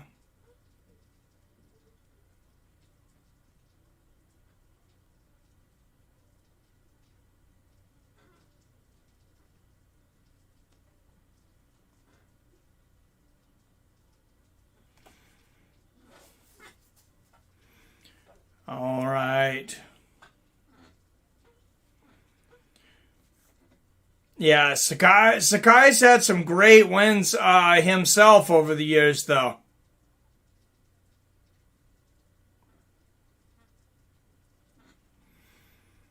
I mean, knocked out Chase Sherman, who's a hell of a puncher back in the day. Got the win over Arlovsky as well. Knocked out Marcin Tybura in 59 seconds. And then got a win over Blagoy Ivanov. Was out-wrestled by Alistair Overeem. 6th highest strike rate in UFC heavyweight history for Augusto. 11 of 15 wins by knockout. Got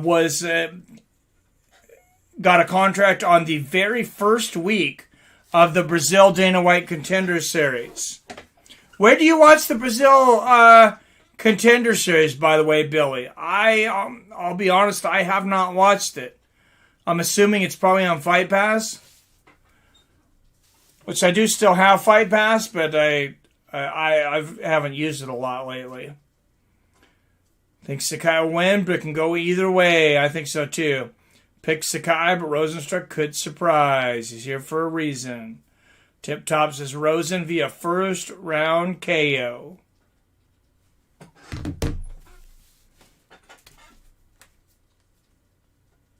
All right, and here comes Jairzinho Rozenstruick.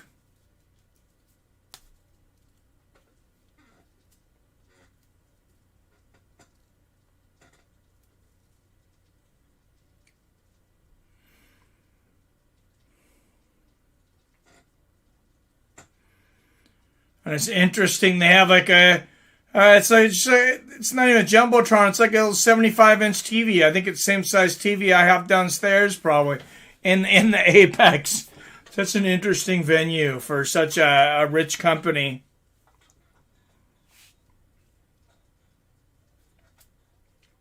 This guy was on the normal Contender Series. No, he was on the Brazil Contender. Was he on both? Because he was on the Brazil Contender Series. Beforehand, maybe then. Pretty sure. Maybe I'm wrong. Can Rozenstruick defend the takedown? If he has to deal with the takedown, probably not. I got Rozenstruick by KO. It's going with him because he has wins over better competition than Sakai. He does. Yeah, this definitely could go either way. I'm expecting... I haven't even seen the odds on this, and I'm expecting them to be close.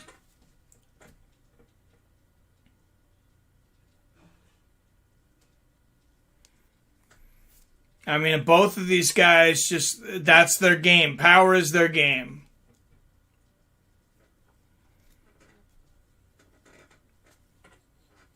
Like I said, that's one of the reasons I was so excited about this card is 3 great heavyweight matchups.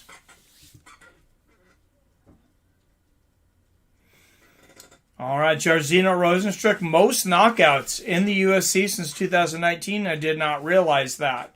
Second fastest finish in heavyweight history in 9 seconds. This could be over very quickly. Also has pretty good takedown defense. I did not realize that. Okay, here's that. So that's right. The odds are very close. It's a pick'em. Both guys are actually minus. Jairzinho Rozenstruick minus 121. Sakai minus 104. So either way, you got to put down just a little over 100 to win $100. Can't wait for the UFC to go back to all live crowds and say goodbye to the Apex. Yes, Billy. So we can go. For one reason, Rozenstruick 3 years older at 33. Sakai an inch taller at 6'3". Rozenstruick with the 1 inch reach advantage, 78 inches. So looking at their past opponent, it looks like Rozenstruick had a harder road is what I meant. Still on paper, it looks like a really close fight. It's time. You're right. I was just looking at Sakai's I was just looking at both of them too, and Rozenstruick has had a little more impressive time.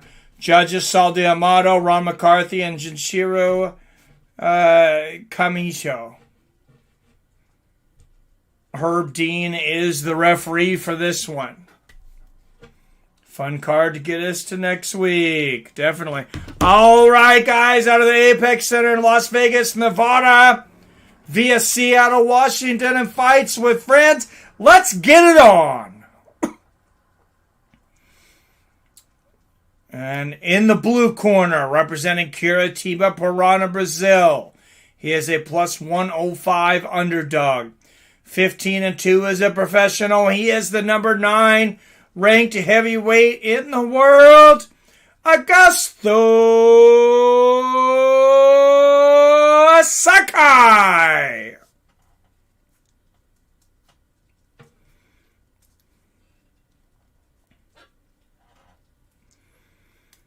And in the red, out of Paramaribo, Suriname, he is a minus 125 favorite. 11-2 as a professional. He is the number 6 ranked heavyweight in the world, Jairzinho Rozenstruick.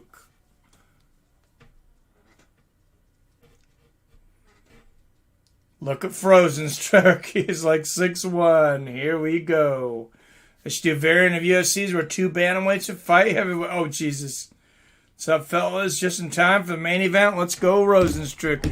Somebody just offered Tito Ortiz some money to fight 2 MMA fighters that he could pick himself.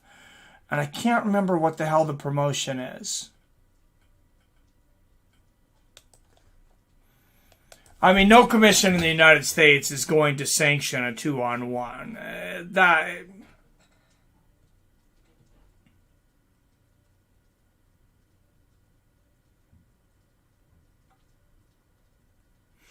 Front kick to the body from Sakai out of the gate. Big leg kick for Rozenstruick.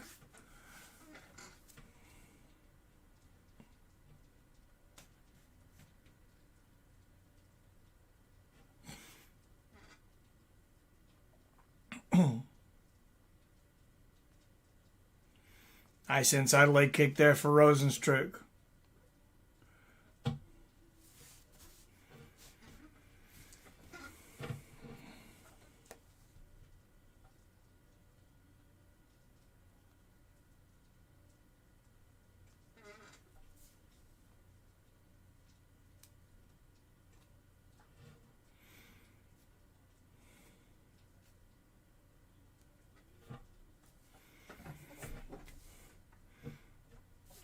Filling out process here early.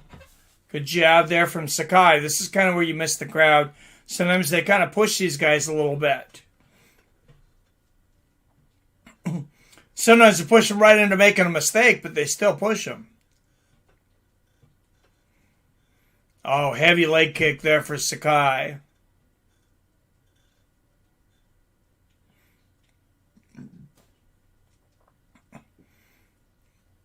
Oh, nice low leg kick there from Sakai.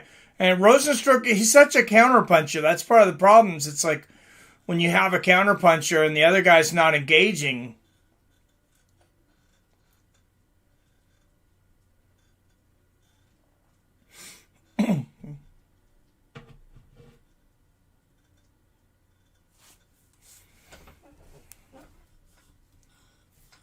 Does Rosen look purple? I didn't think so, but I'll pat him before someone steals this idea. Oh, jeez. Oh, that is great. Now I'm looking for that story. I'm like feeling like I dreamt it or something. I don't know. I know I could have swore Tito Ortiz, somebody offered him a fight. 2 guys in one night.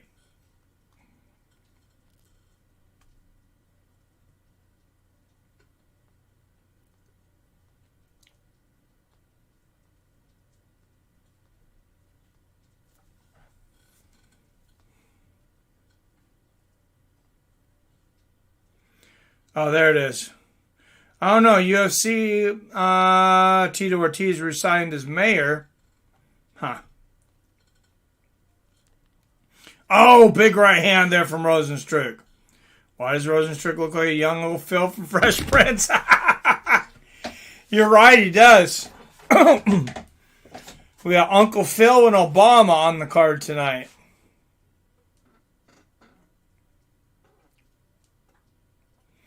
Inside leg kick there from Sakai.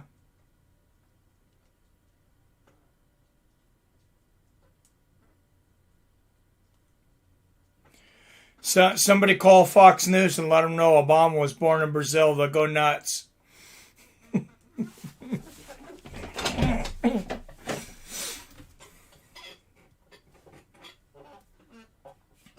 Good body shot there from Rozenstruick.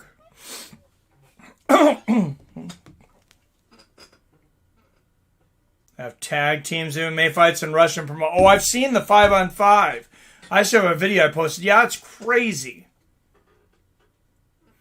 Nice front kick to the body there from Sakai. India does it some too. I had an Indian promoter. If you look in the Fighters with Friends, I can't remember the guy's name right offhand, but he's an Indian MMA promoter. And he does, I think it might have been a 3-on-3 league in India. But that's all. Oh! Left hook to the body and then touches him upstairs there for Rozenstruick. Combination, but both of these guys obviously, you know, aware of each other's power and a little tentative here. This guy feigning the front body kick there. Nice inside leg kick from Rozenstruick. And I mean, they got to remember that this could go 5 rounds. Oh, big right hand for Rozenstruick. And it's over! With 2 seconds left in the first round, just like that. When you have that kind of power, it can happen like that. You want to talk about lightning striking. The sky was completely calm. No rain or anything. And the left hook touches and the right hand right on the temple. And the hammer fist, some more shots. Good stoppage by referee Herb Dean, even though it was only 2 seconds left in the round. Right on the temple. And then I think he might have went out for a second with that hammer fist. Damn, what a finish. Seen something Russian where it's 5-on-5. Yep. Nice kill from Jared. Way close to show. Boom. Just like that. Pow. Oh, and Jairzinho. Yeah. I knew what you meant. Greg Ulaw. Yeah, he was out. Nice follow-up hammer fist as well. Yeah, it was. It was in a narrow, long 10 by 30 foot ring. Yeah, you know, he kind of did to Sakai almost what Nagano did to him. I mean, it was a little different, but Nagano just kept swinging until he ran out of real estate. Right, the buzzer with the KO. Yep, that was an exciting finish. Yes, it was. Adam from Allen, how goes it, sir? All right, guys, and the official decision, and then we'll do a little preview of next week's card, UFC 263.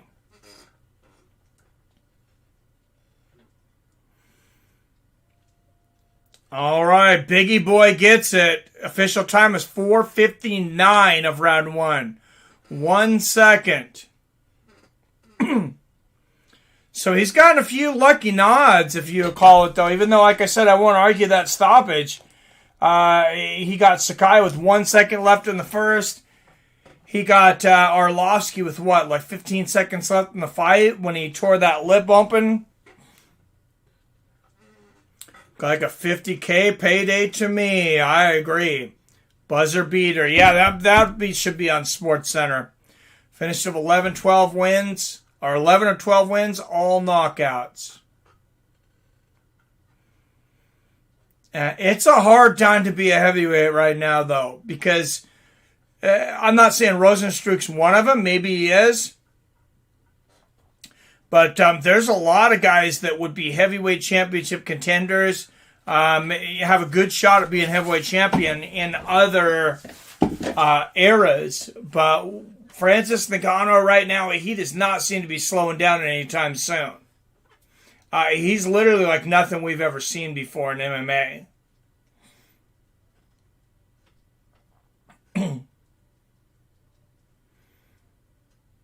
And Rozenstruick just said, he said, who do you want next? He says, well, everyone ranked above me makes sense. And it does make sense because he was ranked number 6. He won. So, I mean, anybody, I'd say, anybody from 8 on up. I know nobody wants to fight guys ranked underneath them, but somebody has to. 75,000 now, right? Yeah, that was just the Texas one. That was thanks to Tony Ferguson, too. UFC is cheap, though. Yep, yes, they are. All right, guys, I'm going to bring up UFC 263 now for us all to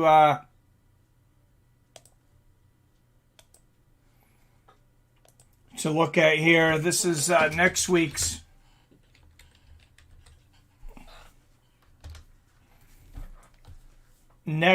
card. This was a good card, I think, to get us all warmed up for next week's.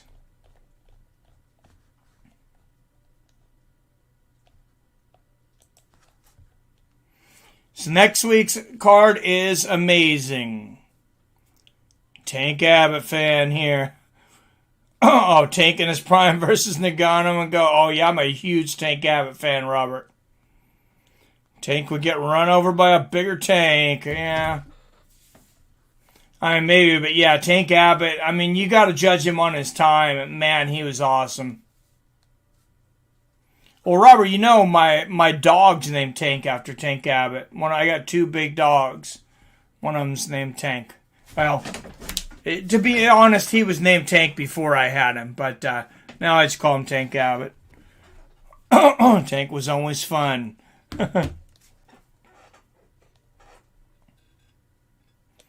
Yeah, it was inside and outside of the cage.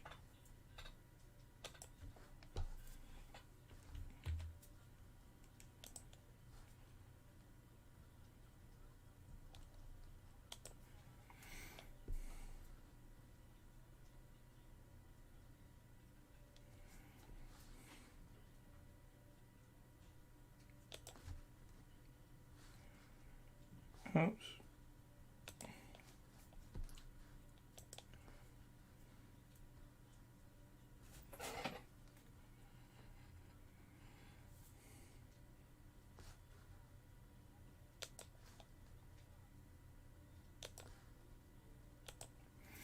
All right, guys, let's bring up next week's card here. A lot of good stuff here. Chase Hooper, one of the youngest fighters in UFC history, taking on Steven Peterson. Frank Camacho returning against Matt Frevola. Panzi Kianzad versus Alexis Davis. I mean, this just on the early prelims. And then the regular prelims, you got Hakeem Dawodu taking on Movsar Evliov. That's a good fight. Joanne Calderwood returns against Lauren Murphy. Eric Anders and Darren Stewart. We get that fight. That one's coming back. For you guys that remember that one. Tank was a beast. Hell yeah, he was. Frank Abbott. And then Drew Dober against Brad Riddle. That's an interesting fight. But then the main card, Paul Craig. This guy's always fun to watch. Jamal Hill coming in a big favorite against him, though. Minus 305 at light heavyweight.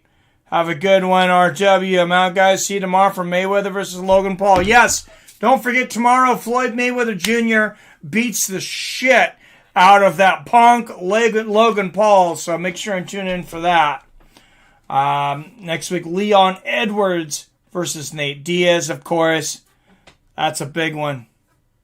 A fun rest of your nights, fam. You too, Billy. Later, dudes. Good time as always. Thank you, sir. And then So 3 5-round bouts next week. Leon Edwards and Nate Diaz in a 5-round 3 spot. That Magical 3 spot.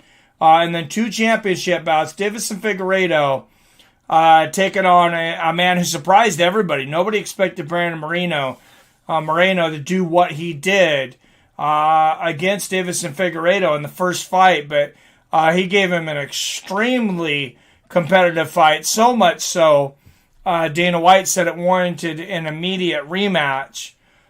So there we go. Figueiredo versus Moreno 2. And another rematch. Like I said, a lot of people thought Italian star Martin Vettori defeated Israel Adesanya the first time they fought. Adesanya will come in a minus 286 favorite, but they're going to do it again. And I think no matter what you think about Israel Adesanya, I know he's got a lot of people that do not care for him at all, but he's always entertaining to watch. I am not one of those people. I'll admit it, I am an Israel Adesanya fan. Wow, real hard fan. We'll be here. Filthy Animals, good night. Night there. And kind of funny how Leon and Bahal are fighting on the same card. All right. See everyone tomorrow, says Snake. See you tomorrow, Snake. Law is definitely calling out Leon if he wins, right? Wasn't surprised at all by Moreno. He's a tough dude and hits hard. Yeah, he's. I was impressed by him. I don't think he's going to get it done on Saturday. I think Figueiredo, a well-rested, well-trained Figueiredo is going to beat the brakes off him. But I think he'll hold his own. Leon going to win? We already know, says Snake. Going to bootleg that stream I'll watch, but no way in hell am I dropping 1 cent to see Logan Paul. I hear you, Greg. I didn't follow this cards. Then, Greg, all my places went away. UFC been doing some mellow cards. Some of the best pay-per-views we've had on this channel. I'll give it as far as our best cards for viewership for Fights of Friends have been these off-putting pay-per-views. Chuck Liddell versus Tito Ortiz 3 was one of the biggest ones because this is what I'm assuming because almost nobody bought that pay-per-view is that people were interested but not interested enough to pay for it. So they tune into a Fight Companion, a live reaction. So hopefully we have a big crowd tomorrow.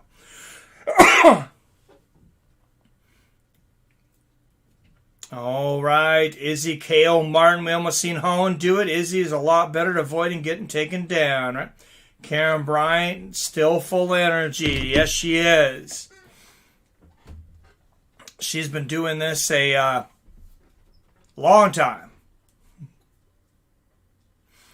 Long time. Nobody will ever forget the motorboat scene with Rampage Jackson. That scene would probably get him put in jail nowadays.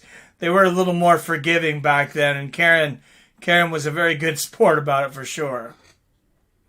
I'm not so sure she didn't enjoy it as well, but I don't know. I won't speak for her.